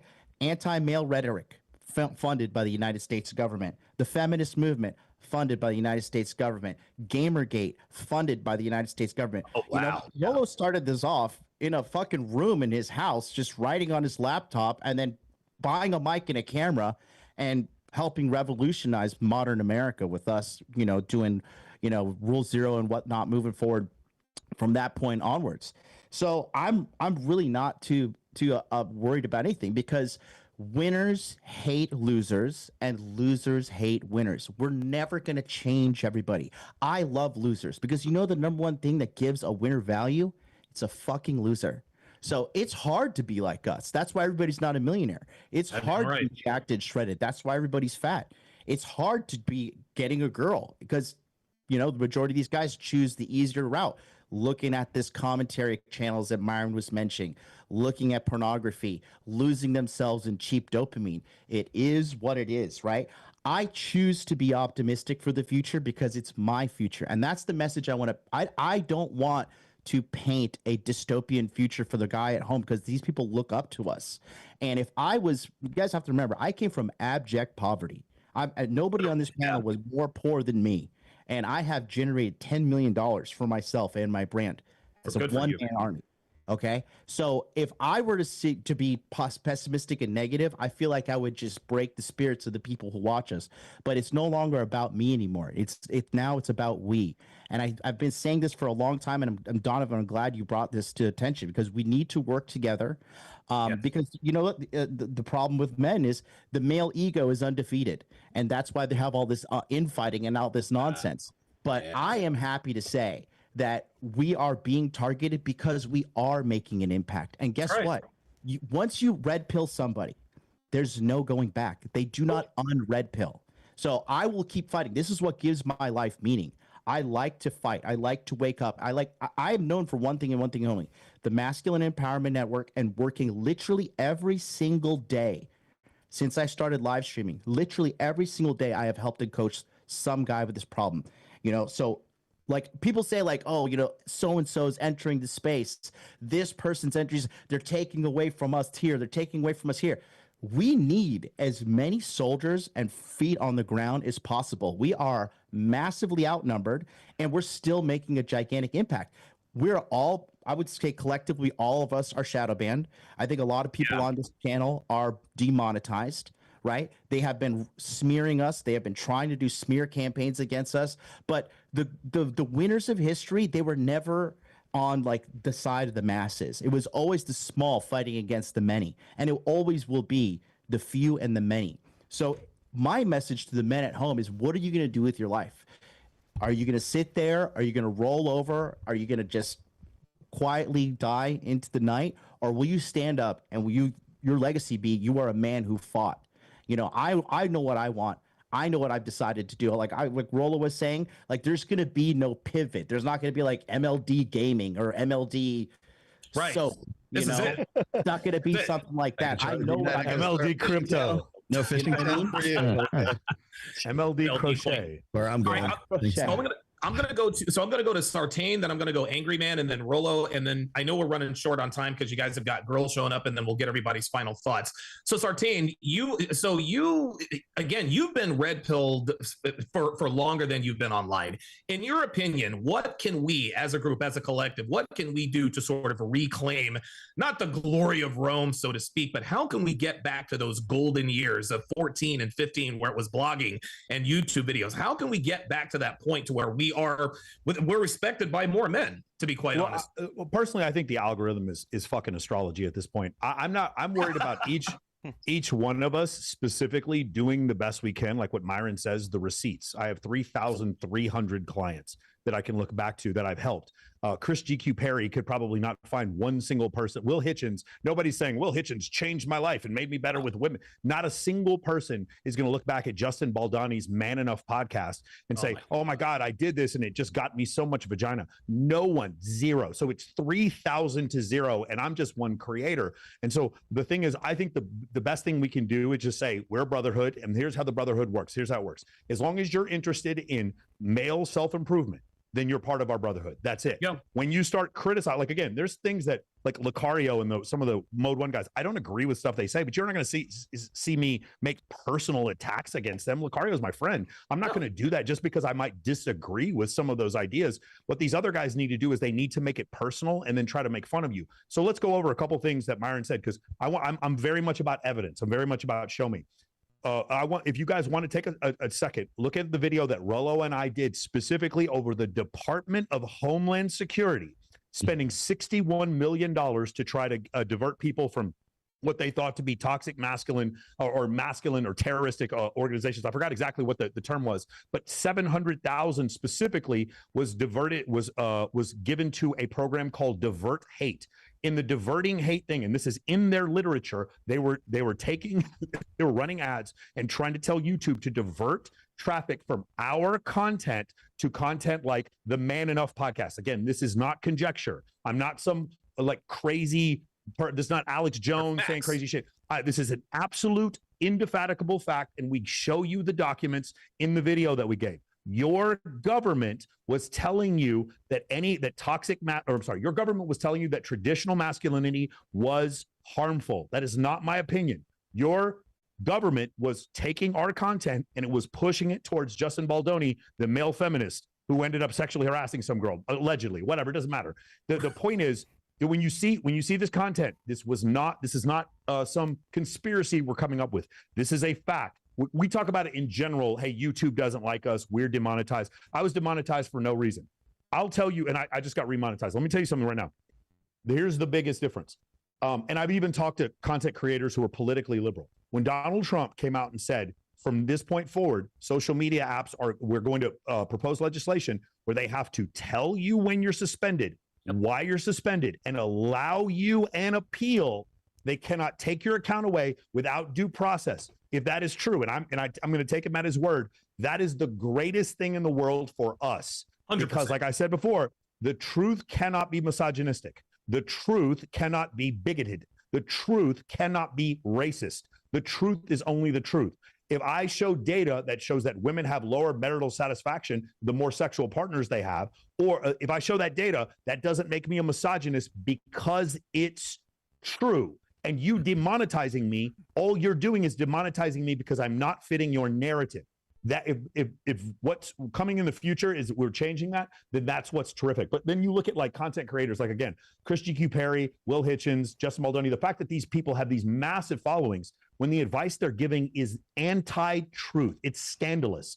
The advice that these men give to like be nice, like you just met a girl, tell her how incredibly attractive she is when you first meet her. That is fucking terrible, terrible advice. And I can show you male model dating coaches on social media telling men, Buy women flowers on the first date. Oh, Make my sure God. it is your duty as a man to pay for her stuff on the date. I'm like, I'll pay for her stuff if I had a good date, but it's not my fucking duty as a man. My duty is to be a man. That's what my duty is. My duty is to protect the woman who is actually worth being a part of my life, the woman who is worth being the mother of my children. She earned that.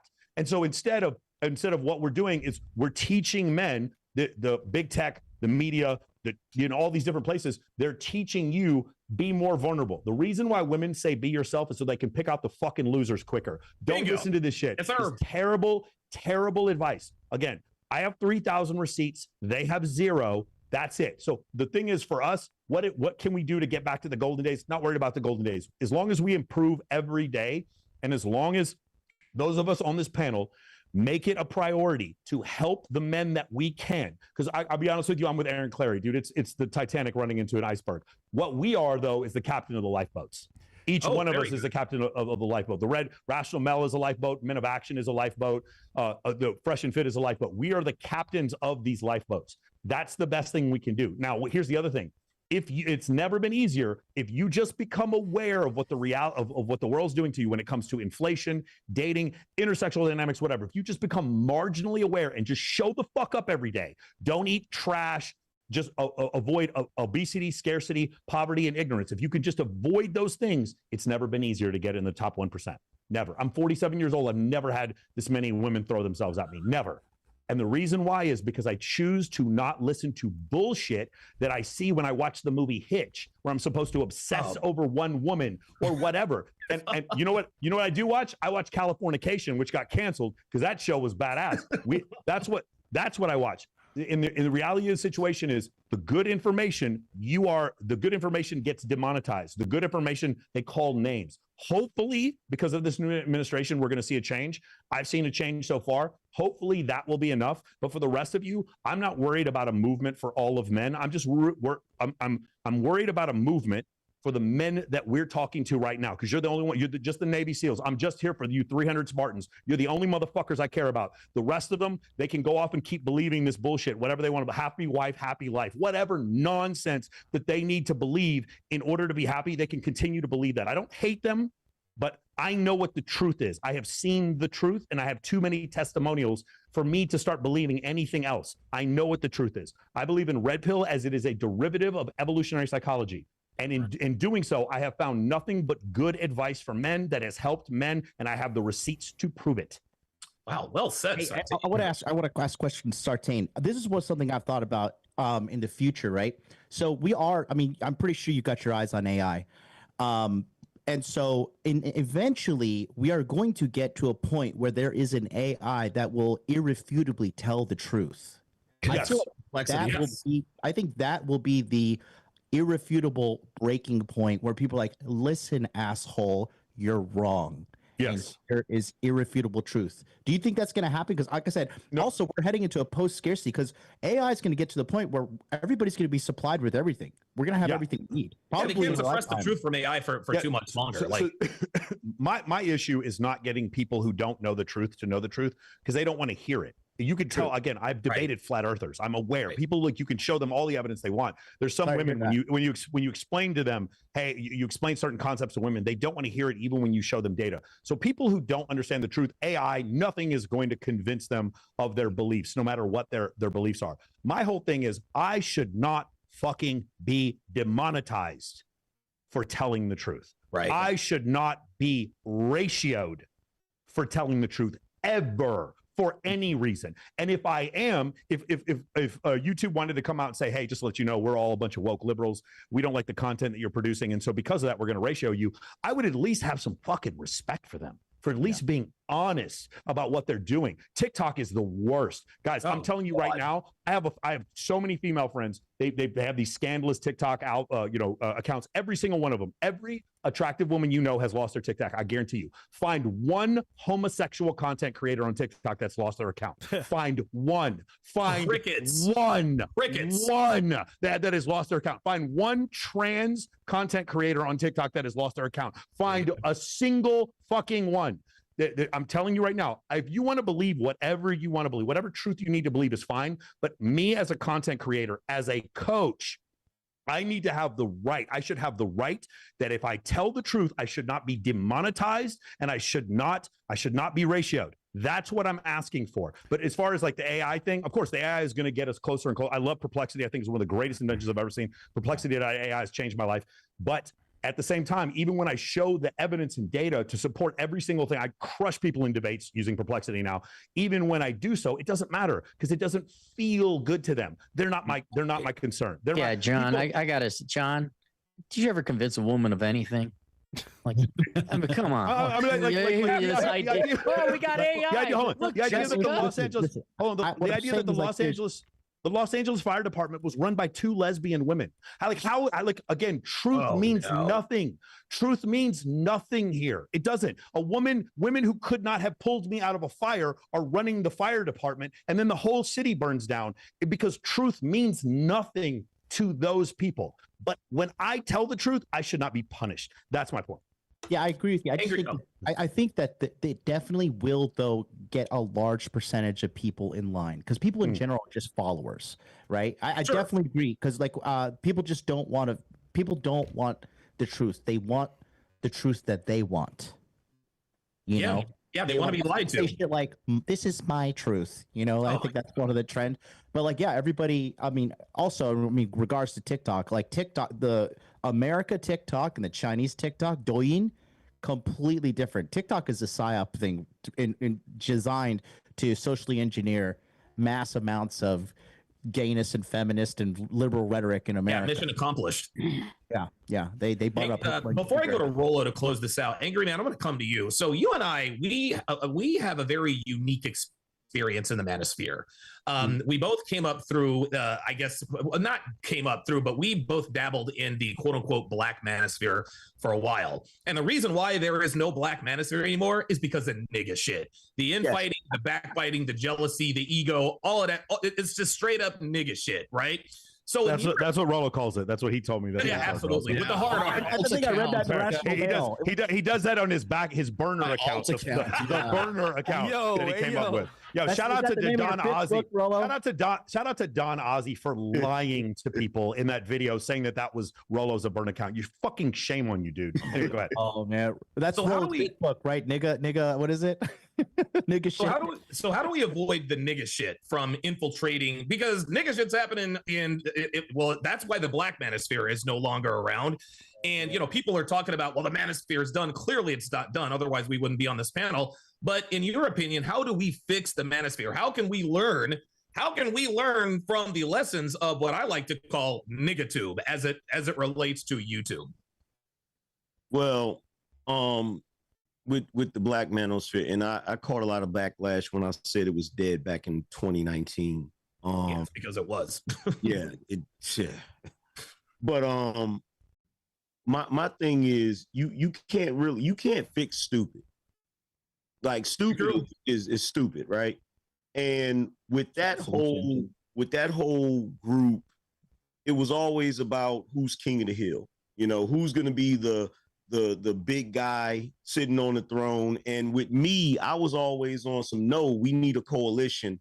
We're stronger together. There's strength in numbers, right?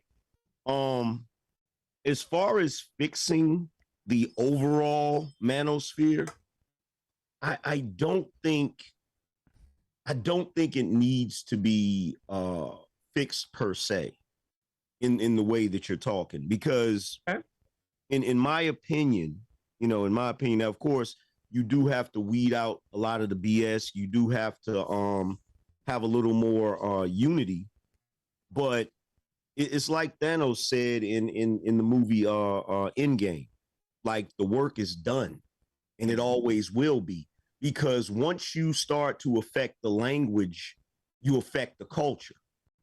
And I don't know if y'all noticed, but the language here that is used on a daily basis has literally infiltrated the entire world. Yes. Like I'm watching Power, and Tariq St. Patrick is telling his homie he's acting like a simp. Right. You know what I'm saying? So alpha, beta. Yeah, all of that. So when you are able to affect the language, and that's part of the reason why this whole space has been so problematic for the status quo, because they know the power of it. They understand the power of it. That's why you got, like, I mean, even before they started with the Homeland Security stuff, you had countless people writing hit pieces and putting out these goofy articles and shit. But at this point, the influence is already there. It's not going anywhere. Now, you still have to deal with the problem actors. You know, you still have to deal with those guys that want to try to circumvent and revert the language. Because there's a lot of guys that's trying to take the language, like prime example, right? And this is the most annoying thing to me that I've ever seen in my life. What do you bring to the table, right? The people that take that statement and run with it have lost their minds, and they don't even know where it comes from. I was literally on a panel back in, I want to say 2017, where the discussion was being had where it was like, well, you know, women have broke the social contract. And as long as they've broken the social contract, the men need to abstain. You know, it was a MGTOW conversation. It's like the men need to abstain until the women finally realize what it really is. Now, if they come back to the table with something of value, then we can renegotiate the social contract. That was the conversation. And somebody took, what do you bring to the table, and just ran with it. And so now it's kind of being weaponized against red pill content.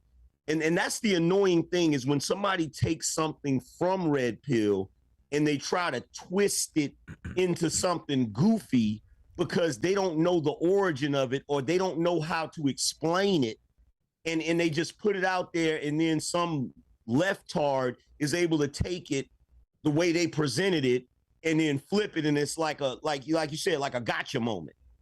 You know, it's really, they do it all the time. Well, here's the thing. That's what they all do, right? If you look at if you look at any hit piece on this stuff, it's taking things out of context, it's bastardizing phrases, it's trying to, you know, infantilize women and their accountability. That's what it is, right? And the thing is blatant lies too, Myron. Blatant lies. Blatant lies as well. Blatant lies. Right? So these people make blatant lies, right? And there's a bunch of commentary channels that do this. And that's why I'm saying, like, because what I've realized is this.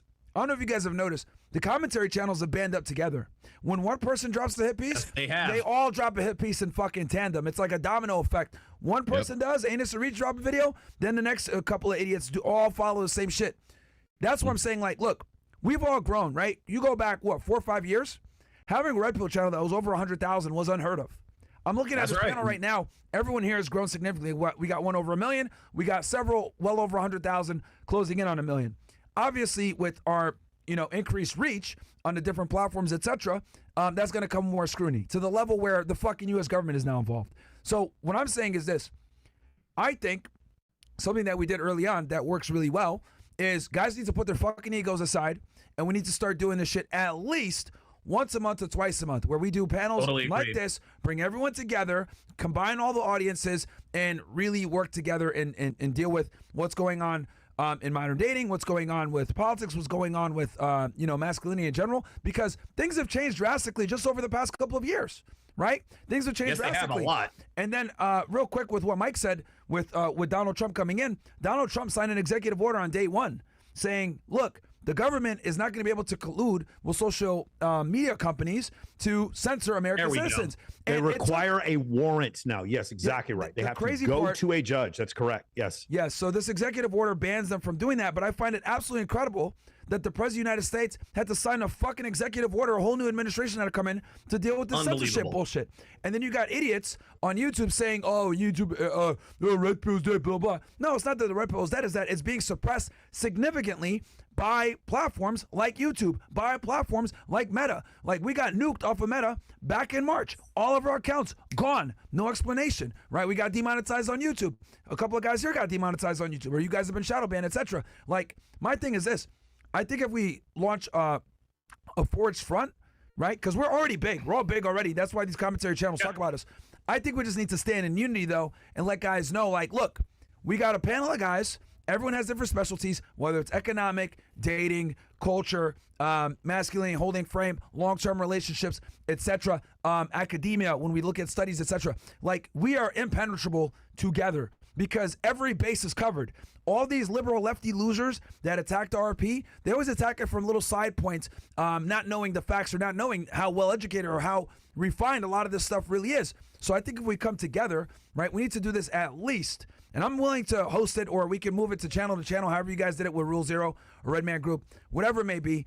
The point is that we all need to grow together and put this stuff out there because guys need it, man. I'm telling y'all, guys need it. Do. Also, just real quick, we can actually do this through StreamYard. StreamYard. Yeah, let's do it through StreamYard. StreamYard. That way we can all blast this out. So we don't have to choose which channel. We can all blast it out on all of our channels. Cool go ahead, Sergey. Yeah. Also, real quick, great. this whole topic is important, but we need to be smart about it because we have a community, each for ourselves, for our platforms. We need to bring it together. I propose we do an actual live event once a month or maybe like once every 2 months all together, either in Vegas, Miami. We bring all our communities together and just South feature this, Dakota. man. I think now go very far. For all 11 of you that live out there. Bro's going there, Copy. Come on, man. But yeah, I think it's a good idea, man. Happy Vegas. Don't let them fool you. Okay, last but certainly not least, Rollo. I mean, how do we fix the manosphere, man? All right, I'm gonna read something here before I go too crazy. So this is actually was a handwritten note that was given to me by a mother. Okay, now I brought this out. Mother. I don't usually like to bring this one out because it's really kind of personal, but I will. It seems like it's appropriate right now.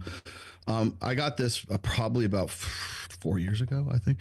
It says, Rollo, I'm a mom of 3 grown boys. Most of my best friends have boys. Delivered your book to my best friend's son who was struggling with a breakup and depression. It saved his life in more ways than one. Since then, I have recommended your book to all of our sons and to arm them with the knowledge and the tools to succeed. Thank you for giving me my sons back. Sincere thanks. I won't name here, but this was and like she actually had to hand this to me because like she was crying when she gave it to me, right? So this is like really personal to me. So the reason why I keep this in my notebook right here is because that's why I'm fucking doing this. That's why I'm fucking doing it. Okay, so when I was, everybody was saying, well, when Rollo was just sitting around, typing out and having all these great conversations with these guys in the forum days, I didn't make any money off of this. I didn't show my face. I didn't have a podcast. I didn't have an audio thing. I didn't have jack fucking shit. All I did was talk about this, and all we did was have conversations about this, which then became essays that I wrote on the blog, which then became chapters in the book, and you guys know the rest of the history right here. So the reason I'm bringing this up is because we have had this conversation before, Donovan. In the CME, in the very first CME, we said exactly what we're saying right now. Not like almost verbatim is what we've been saying. We all need to come together and pool our strengths. Wonder Twin powers activate. Right. That's what we're trying to do. Okay. And it didn't come together then. And then we tried it again. I don't know, in 2020 or 2021, something like that. I'm glad Myron and Fresh got their podcast off the ground. That was great. That was a big boon for everybody. So like when rising tide lifts all boats, Fresh and Fit were the rising tide. Okay, I know that because it was myself and let's see who was Hotep Jesus and Aaron. We were the first ones on the show and in the infancy of the show, and I knew that you guys were onto something great, and you guys are still onto something great. And I think we can still sort of like dig this out from where we're at right now. I don't think the manosphere is dying. I don't think the manosphere is. I think we're changing. We always change. It has always fucking changed. In the 22 some odd years, I've seen it change probably 5 or 6 different times. Okay.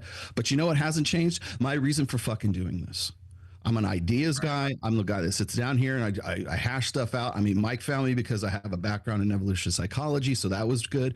Michael and I are like kindred spirits. So like we do really, in Mike, I see a lot of Pat Campbell in there, and I'm not trying to stroke his ego or anything, but like I think that's why we work so well together.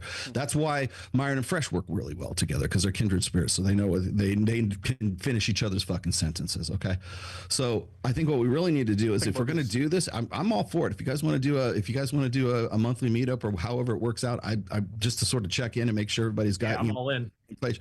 And I hate to use this term, but like it's almost as if we need some sort of gatekeeping right here. We need some checks and balances in all of this, because what happens here, and I'm guilty of this just as much as anybody else, is that we become our fucking personas. Okay, I Cult am personality. You say it all the I don't know if time. you guys know this, but Rollo Tomasi is not actually my real name, so I guess I better quit. Wait, what? Sharp is not his real name. Mike's real name is actually Fresh was his mom didn't name him Fresh when he came out of the womb. I don't know if you know that, but and Myron's that's not his real name. Those are our online personas. You guys have been lying to me this entire time. Sons of Aaron is bitches. the only. It's because you're the oldest. Yeah, But no, I'm just gonna say this. I'm just gonna finish this off here. Is like the reason I do this. It's nice to be paid. It's nice to have the money. It's nice to be. It's nice to be appreciated. It's nice to have to. It's nice to be able to walk through a casino and have 4 or 5 people identify me as Rollo Tomasi. That's fucking awesome, right? It's nice to be able to go out and do Babes in Toyland. It's nice to be able to do all that stuff. It's nice to make a lot of money at this. I have moved to Vegas. I've absolutely changed my life as according to my persona. But we need to remember that there's a man behind the persona, and we need to remember that our brand is not who we are. Okay, so like when we are talking, I want to talk to the man. I don't want to talk to the brand. Okay, especially if we're going to be real with each other, then we better be fucking real with each other.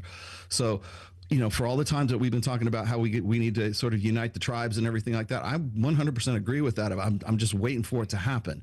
And so when we start becoming more about its business rather than it's what we're doing. Like, why are we doing this business in the first place? Mike's got Men of Action, and I've seen it's the only business, or it's the only group of guys that I have personally endorsed. And the reason why is because it's ground up. It's not top down. It's like, hey, we're going to save the world, and then all these guys are going to be okay. No, it's each one tell one. That's why I got behind what he was doing. And because it was on point and it was on message. And I think if there's one thing that will sort of keep us divided, it's losing the fucking plot. It's losing the narrative. It's not about this. It's not about this note anymore. It becomes about like, well, it's just business as usual. We need to get more people to watch the show. We need more eyes on the screen. We need more CTR. We need more impressions. We need more of this. It's not going to make any difference unless we're actually doing it for a real person. We got to be genuine. We have to be fucking authentic about the message that we have, because as soon as we lose that, all we're about is just the brand again. And then we just become our personas. Then we become Ziggy Stardust, right? We become this plastic, toy. We become this action figure that has nothing inside of it. It's just fucking a Ken doll. And I don't want that to be the future for anything that I've done. I know that other than Aaron here, I think I'm probably the oldest guy in the whole group here. I'm not going to be around forever. And I'm hoping that the legacy that I leave and the dent that I leave in the universe is going to be more about my books and more about the message and more about saving, mother's sons than it is going to be about how much, what my market share was before I left or how much money I had in the bank. When Kevin Samuels died, you know how much money he had in the bank? $4.5 million fucking dollars. Did nothing with it. Had no further impact beyond that. And could have had more than that. You have to stay on fucking point, because if we don't stay on point, we're all going to go our own separate ways, and we're all going to be our own separate fucking brands. And if that's the case, then we're just going to do the same thing we did right after the CME and just go, everybody, hey, yeah, unity, great, awesome, solidarity, but we didn't do jack shit. So if we want to keep doing this and we want to have some sort of, union, or we want to have some sort of cohesion together, I'm all about that. If you want to do special events, if you want to do them in Vegas or South Dakota, or wherever you want to fucking do them, I'm all about that. But we have to make sure that the message is the number one thing, because I don't care how many haters come at us. It's great to have this, united front and be able to defend against stuff like that, but it's only worth it if we're all on point and that's the reason that we're doing this. So if that's the case, then count me in. I'm ready to go. Rollo, I want to add something to what you said. Because you mentioned, Kevin Samuels, and then Donovan and Angryman were talking about the Black Manosphere before. One thing, right? And I really dislike to even say this, but the truth is the truth, and I kind of had to say it. The reason why the Black Manosphere died, right, is simply because Kevin Samuels didn't put his people on. Just going to be honest about it. He became famous. He blew up. He didn't, extend the ladder back and put his guys on, and it died. That's just what happened. Once he got into the mainstream, he didn't bring anybody up with him. And that's the cold, hard truth. I hate to say that shit, but it's the truth. And, for us, we adopted a little bit of a different mindset where we're going to blow up and we're going to bring everybody up that came alongside us. And I've seen, everyone go off on their own and, build really successful independent channels. Everyone here is well over 100,000, where, before that was unheard of in the manosphere, right? So I think from this point forward, right, sticking together and doing periodic podcasts like this where guys are able to comment on culture, current events, etc., because things are changing rapidly. Every year, something new is going on, right? 2020, it was a TikTok boom. 2021, it was a pandemic and dealing with that. 2022, oh shit, Trump is going to run again. Like, every year, there's like a new thing going on. And the thing is with the Red Pill, it's not just women. It's the truth in general, right? You can apply it to so many different endeavors. So that's what I noticed was, the one thing on the Kevin Samuels legacy that I wish he did was put on his people. And he simply didn't. He simply didn't. It's just the truth, and it sucks. Maybe he didn't have enough time. Maybe that was the plan before he passed away. I know that he had something going on, but what I will say is when he did those Nicki Minaj collabs, when he did those big events, there was no shout out to anybody from the sphere. And it kills me because like a guy like Donovan Sharp platformed him like 80 times, and he never shouted him out. And I always was like, what the hell? Right? And I was like, we're not going to do that. So I think, we absolutely need to stand united and do periodic shows like this. One of the things that I just want to, I'll get to you in just a second, Mike. But one of the things I really need to emphasize here is that we wouldn't, Aaron Clarey of all people and myself would not be on a DHS terrorist watch list if what we were saying wasn't threatening to them. If it wasn't that important for them to go and funnel money through an NGO diverting hate to divert our traffic, divert your traffic too, by the way. You guys were on that list. Pearl was on that list. Aaron was on that list. Modern Life wasn't, was right? He didn't make that. He's not on the most wanted list. Like they NTR was on that list, right? All these people who are on this list, it's like, and I need to stress the point that it's not the people who are on the list, it's the fucking message. It's the message that we're putting out there. They don't, what they want to do is not necessarily take away your subs. They're shadow banning us. They're not even shadow banning us. They're overtly banning us. I don't know if Aaron has told you this, but we've had this conversation before. He's like, have you seen your subs go down? I'm like, my subs have flatlined. His super chats have flatlined. Everything has flatlined for the last year because of this, and still is, as far as I know. But the reason why we are on that list is because the message is what is threatening to them. They want to destroy the message. They want to destroy the messengers. The reason why they didn't focus on you guys and Pearl was because you were already demonetized. You weren't a threat at that point, because the only way they can destroy us is financially and monetarily. We've lost subs too, man. It's like there's been, and here's the thing, it's with everyone in this genre. I've noticed this, right? Like, luckily for us, we've been like, kind of saw this coming. We've been building on Rumble. We've been prioritizing Rumble, but YouTube, absolutely. If you're on that DHS list, they absolutely have done something to whether fuck you up in the algorithm, on the viewers. If people that are subscribed to us even tell us, I'm subscribed to your channel. They automatically unsubscribe me, or I don't even know when you're live. It's crazy, dude. Yeah. Let me. Mike, I want to say something real quick before we go on. As far as Black Manosphere is concerned, I want to pull up some stats here. So I want to let you guys know that the work we all did, me as a Hispanic man, you guys as African Americans, the work we all did from like say 2019 all the way up into the election, it mattered for something. Okay, the Harris campaign, traditionally African Americans vote in massive blocks in Democrats. Yep. They lost 10%. Guys, the number of African Americans that voted Republican I'm going to compare 2020 to 2024. It went up to 20% from 13%. Consider all the fucking messaging that they've had. Dude, 41% of Hispanics from 35% started voting Republican. The number of African-American men under the age of 50 that voted Republican was 30%. When you consider for the last 70 years, how it has been ingrained for African-Americans to vote Democrat, how incredible some of these numbers are. What I'm trying to tell you is what we did for 5 years fucking worked. It did work, because what we finally did was took minorities, Asian, Indian, Hispanic, Black minorities who had been brainwashed into voting Democrat for 70, 80 years, ever since the Dixiecrats. Finally, for the first time, when they saw the Harris campaign put Cardi B and Megan Thee Stallion out there at a fucking strippers up there at a fucking political rally. Finally, African-American men, white men, black men said, that's not what I want in a wife. That is not the campaign I want to support. It used to be that Democrats were the party of the disenfranchised. Now the disenfranchised are men. We're the disenfranchised. And so because of that, when you keep showing, when I'm listening to Jennifer Lopez at a Democrat rally crying about the scary orange man, bitch, why didn't you tell us about P. Diddy while you were sitting there fucking with her before you started telling me about Donald Trump? When I'm sitting there, Jennifer Lopez makes a movie about strippers robbing men.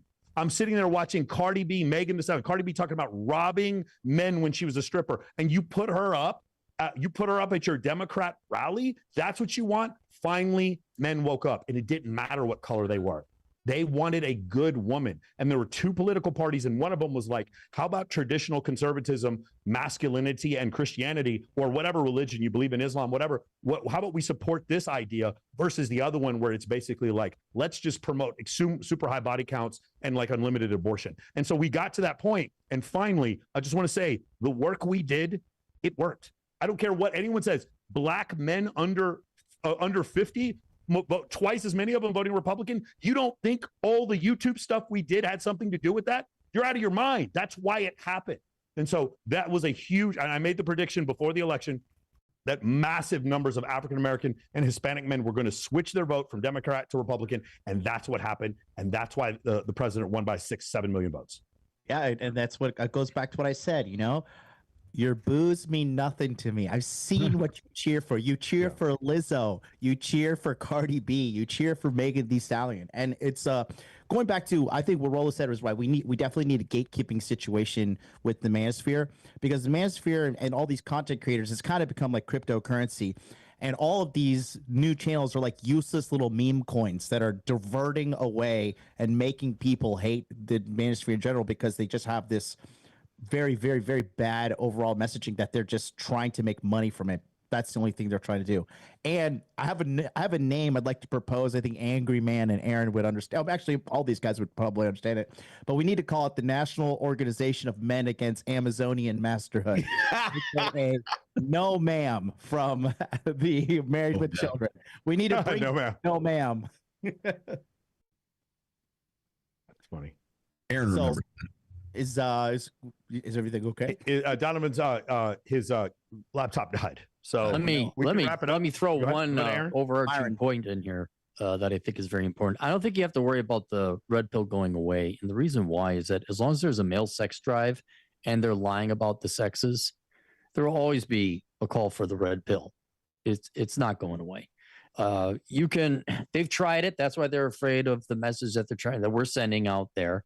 But, when men start getting laid and men and women are happy together again, then there won't be a need for us, because we'll be telling the truth about the sexes. But until you keep promoting this, frankly, feminist Marxist bullshit, where it's fun and fashionable to hate men and men are the oppressors, there will always be a red pill. And then you're fighting human nature. So I'm not worried about it going away. Really worried about your legacy. It's ensconced. It's chiseled in stone. And what guarantees it is that it's male nature. I'm sorry, we like you girls too much. So as long as that's here, there will always be.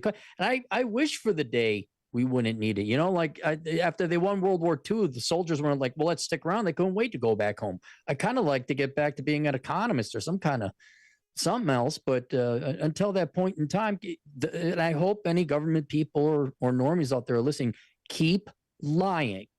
Yeah. Then we will never go away as long as you keep lying. Men's sex drive is not negotiable. You adapt because it's reality. And good luck in trying anything else. Yeah, and the future of social media, if you've been studying blockchain, if you study people like Anton Antonopoulos, we're going to get to a point where we're no longer in need of these big companies like YouTube and TikTok, where we are literally slaves to their algorithm. Rollo is right. We have, ever since Andrew Tate got arrested in 2022 and then Fresh&Fit got demonetized, all viewership has been down across the board, flat or declining. Monetizations have been taken away or minimalized. Super chats as well. And again, I look at that as a sign of we're winning. Like, they don't attack people who pose no threat. Like, the military doesn't divert troops to a peaceful area, to like, oh, these peaceful people are a threat. They attack a threat, and we're a threat to their the Rollo calls the gynocentric social order, right? That's the threat that we are attacking. But again, Buddha said it. 3 things always come out: the sun, the moon, and the truth. I'm optimistic for the future. I think the worst days. You know what else always comes out? Big Mo. I think the worst days of attack and stuff are behind us, and I really don't think I think we've actually won the war. Like what Sartain said, like what happened with Trump, like it was us leading the charge, all of us. It wasn't people like, I don't know, the Better Man podcast or whatever. I don't even watch this trash. I don't have any shitty reference points, but it was us who laid the foundation, and we're going to continue to lay the foundation. This is just the beginning. They had to lie, cheat, steal, and manipulate, and we're still here. Lost. And we're still here, bro. Just consider how many of us that are here watching this right now, bro, and your government unquestionably doesn't want you to watch us. And we're still here. Like, there's no doubt about this. We can show you the DHS had $70 million set aside for this fucking nonsense. And we can show it to you. Again, guys, go check out Rollo and me doing the Justin Baldani reaction video we did. We go over step by step what your government did to keep you from watching stuff like this. And there's still 3,200 people watching us right now, in spite of all of that. In spite of all of that we still won. I want to point out something very important. I know you guys make fun of South Dakota. Do you know who's in charge of the Department of Health, Department of Homeland Security now? Kristi Noem, your governor. Kristi Noem, my governor of South Dakota. So you all better be watching what you say about South Dakota and cattle and all that other stuff. Oh, well, none of us are illegal, so we're fine. All right, Gabby. Yeah. By the way, Donovan's laptop died. That's why he's not here right now. Oh, that's what happened. Yeah. But I think if we just keep doing what we're doing right now, time will pass. I think Trump definitely is going to be on our side for free speech. An example of these platforms, we can do pretty well and come back to where we used to be. Yeah, I mean, like that whole DHS endeavor is literally illegal now. So we'll see. Hopefully YouTube switches their thing, because the thing is, even though I hate the YouTube, I understand that it's a necessary evil to get people to find you. Tell these bitches to go to hell. It's a search engine. So I think that was Rollo.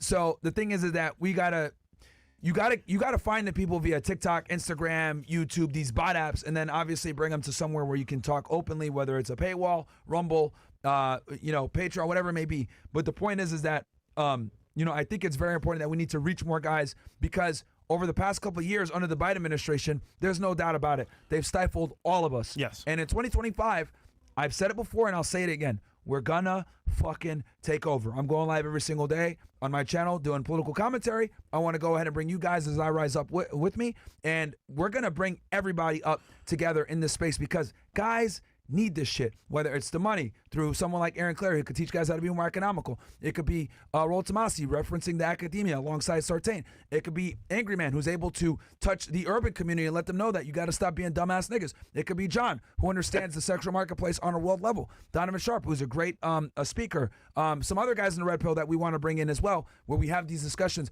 And it could be, everyone go live on their channel. I don't give a fuck about views. I just want it to get the most reach possible. Everyone go live, and we just do a big ass fucking broadcast once or twice a month. I think the people will love it. I think it'll show unity, and most importantly, you'll be able to have all these minds together. And I think that's critical. We need to do this all 2025. People got to put their fucking egos aside, and I think it's on us as Fresh and Fit, the biggest Redpill YouTube channel right now on YouTube. We need to unite everybody. It's our responsibility. We're going to bring as many guys to the table as possible, and everyone grow together, and we get this message out, because we've been suppressed for 4 fucking years under the Biden administration, and a lot of people don't know. A lot of these stupid ass YouTubers saying this dumb shit about, oh, this is dead, blah blah blah. They fell off. There's literally legislation, paperwork, where, just like Sartain said, they spent $61 million to suppress this information. Why? Because a guy that understands his value is the most dangerous thing that can happen to a cucked out fucking economy. There's your paper right there. Guys, for those that don't believe me. It is the Department of Homeland Security made this. This is not diverting hate, misogynistic extremism, the manosphere.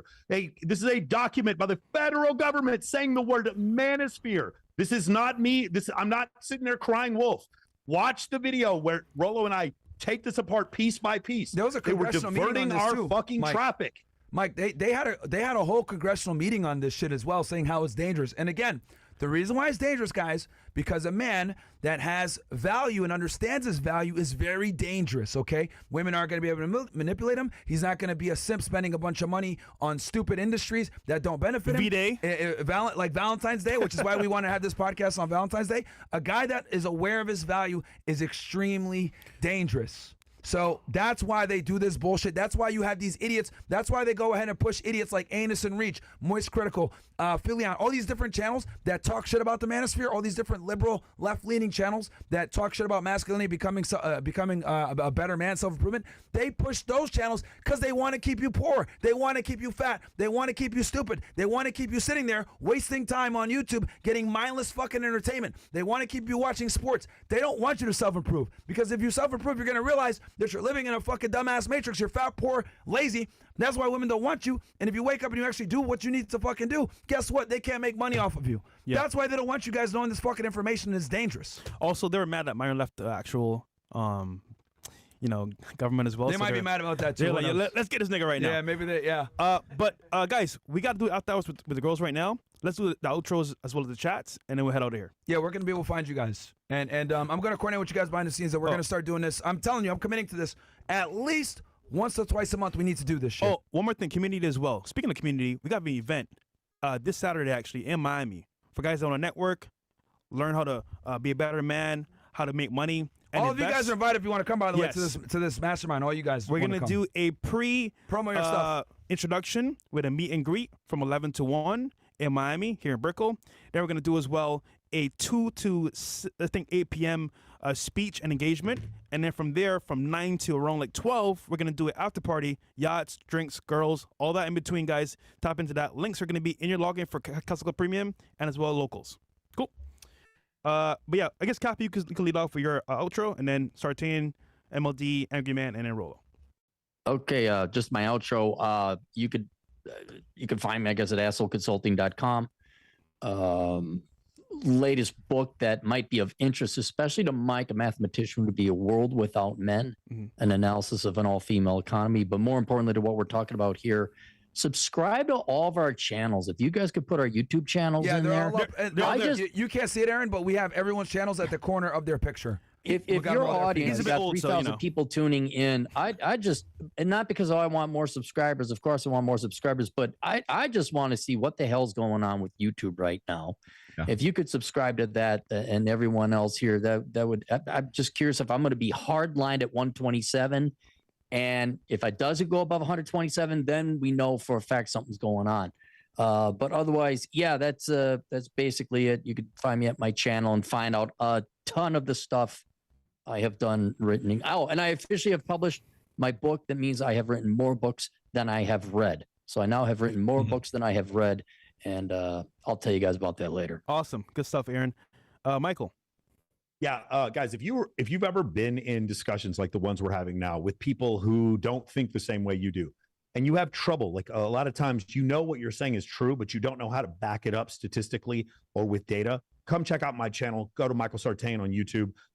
This is what I specialize in. I'm going to give you the actual data, evolutionary psychology studies, and studies from the U.S. Census data and different places like that, showing that the crisis in dating is real, the crisis in the economy is real, all these different things that we're discussing. We have logical reasons for why these things are coming. Also, if you guys, the other thing I teach is Social Circle. I'm probably the #1 social circle coach in the world. If you guys want to learn more about Social Circle, how to throw parties where there's like 7 girls for every guy, and just date a lot of beautiful women, I've got the receipts. You guys are welcome to check me out. Go to moamentoring.com/testimonials, and you'll see 200 testimonials of guys whose social lives I've changed for the better. Like I said before, if you guys want to listen to these blue pill people who try to give you advice, show me the people they've helped. They should have testimonials. I have testimonials, and I'm willing to show them to you. So make sure you guys check me out. Also, Mike is the real deal. We've been to Vegas a bunch of times. He's the guy for Social Circle Game and the club, How to Maneuver, and ladies. Go check him out. MLD, go ahead, bro.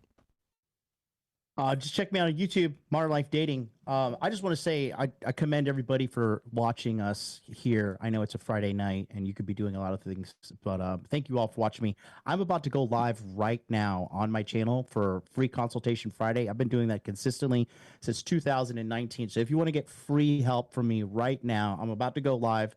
Subscribe to my channel. Come on over. You could pop on StreamYard. You know, I mean, the amount of brands that came through me, Fresh and Fit started, through some of my consultations, and Myron worked with me throughout 2019 and 2020.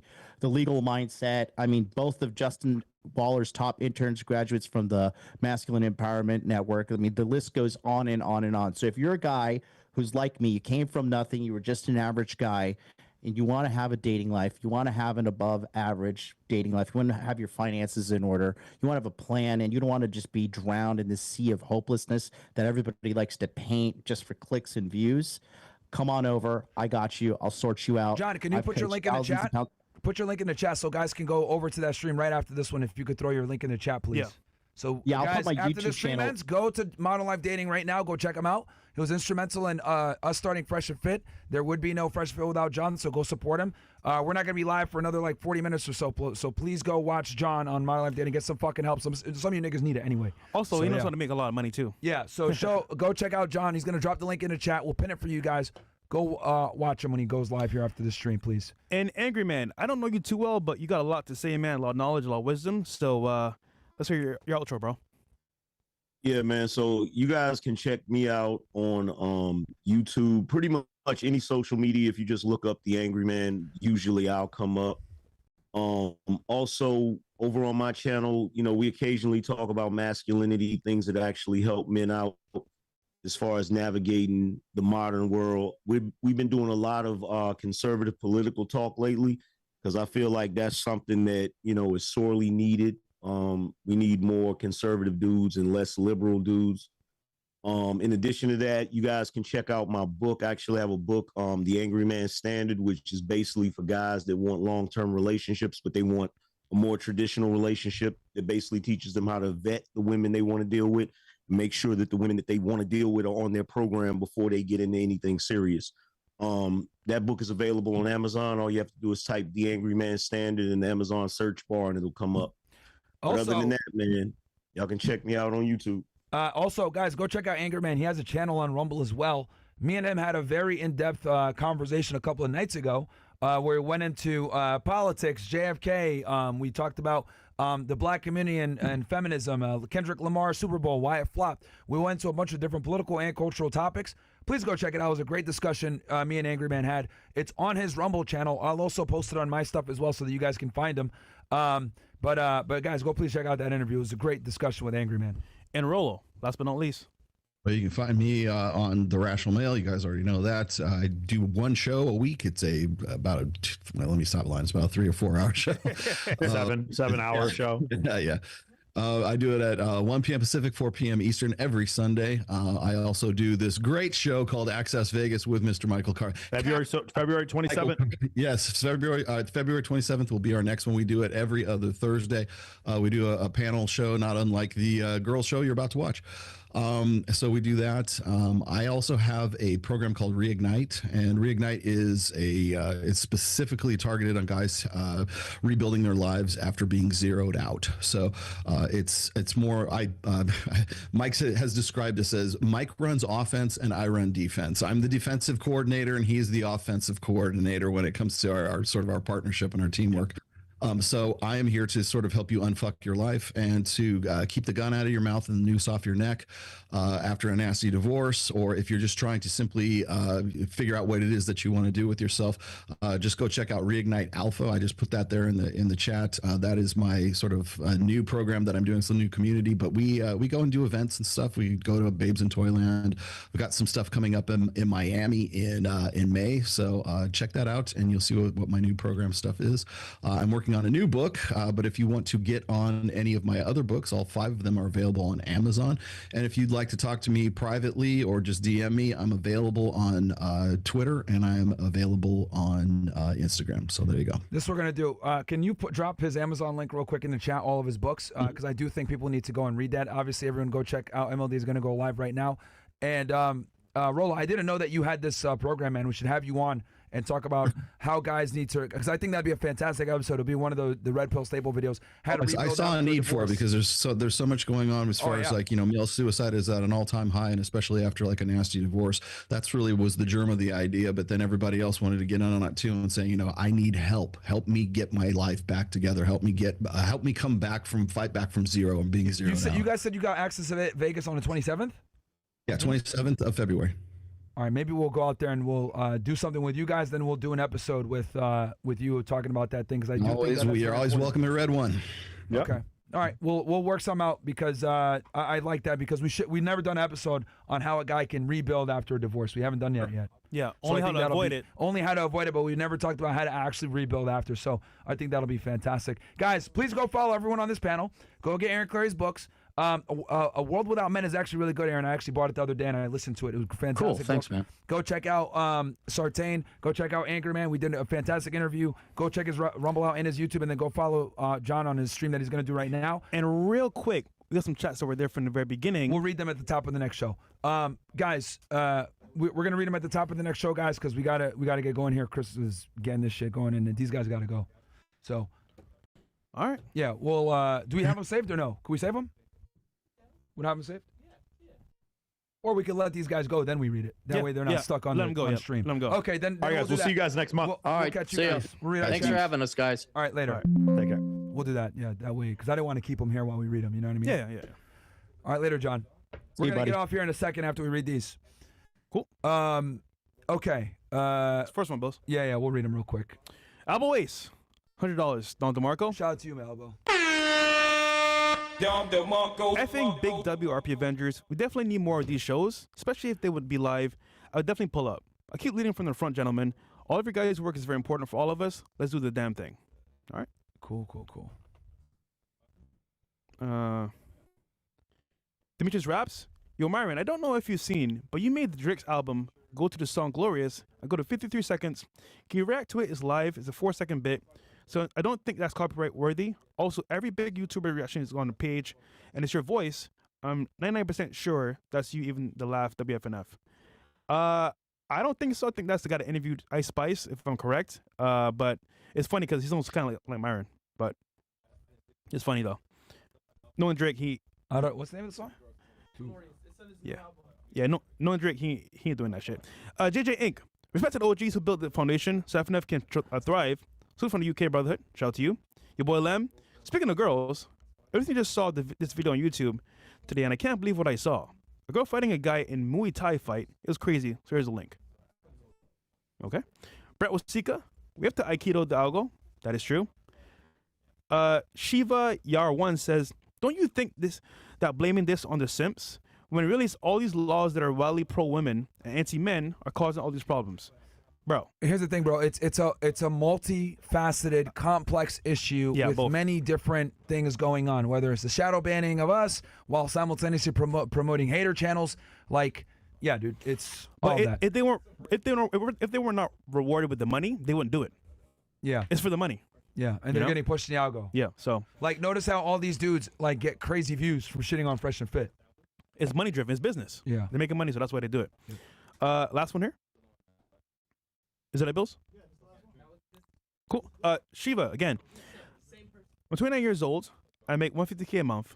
I have 2.5 million net worth, in decent shape, 6 foot tall, charismatic, etc., and still struggle to find a girl to long-term date.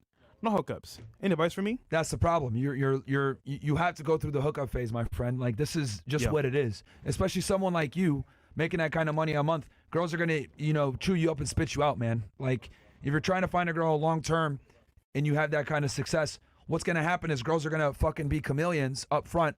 You're going to think you got a great girl, and then you're going to find out later on that she's not good. So you have to go through a phase where you learn female nature. You're going to get it through lumps and bruises, and it's going to suck, but you're going to have to figure that out, dude. It's like an online game. You got to fight the trolls first to find the actual... And the other two, you go in, and you're like, I'm looking for a relationship. Girls are going to immediately think you're a bitch, bro. Yeah.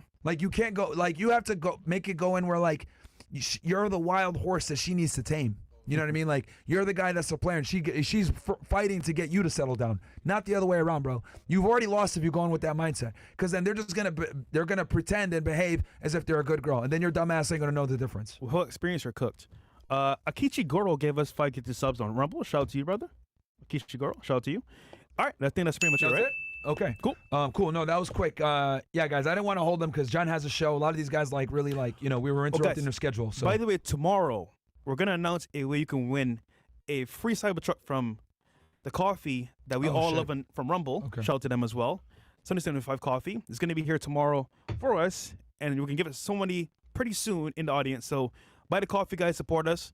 Rumble.com/Fresh&Fit, and support us there on the actual coffee itself. All right, later, guys. We're going to be back with some lovely ladies. Hope you guys enjoyed the stream. Yes. Go check out John. He's live right now on Modern Life Dating, guys. And we're going to do this once a month. We're going to organize it and get different guys from the Redpill on, and there's going to be some great discussions. And again, the event, guys, this Saturday. Get tickets now while you still can down below. It closes off on Wednesday. RSVP, guys. Yep. Later. Peace.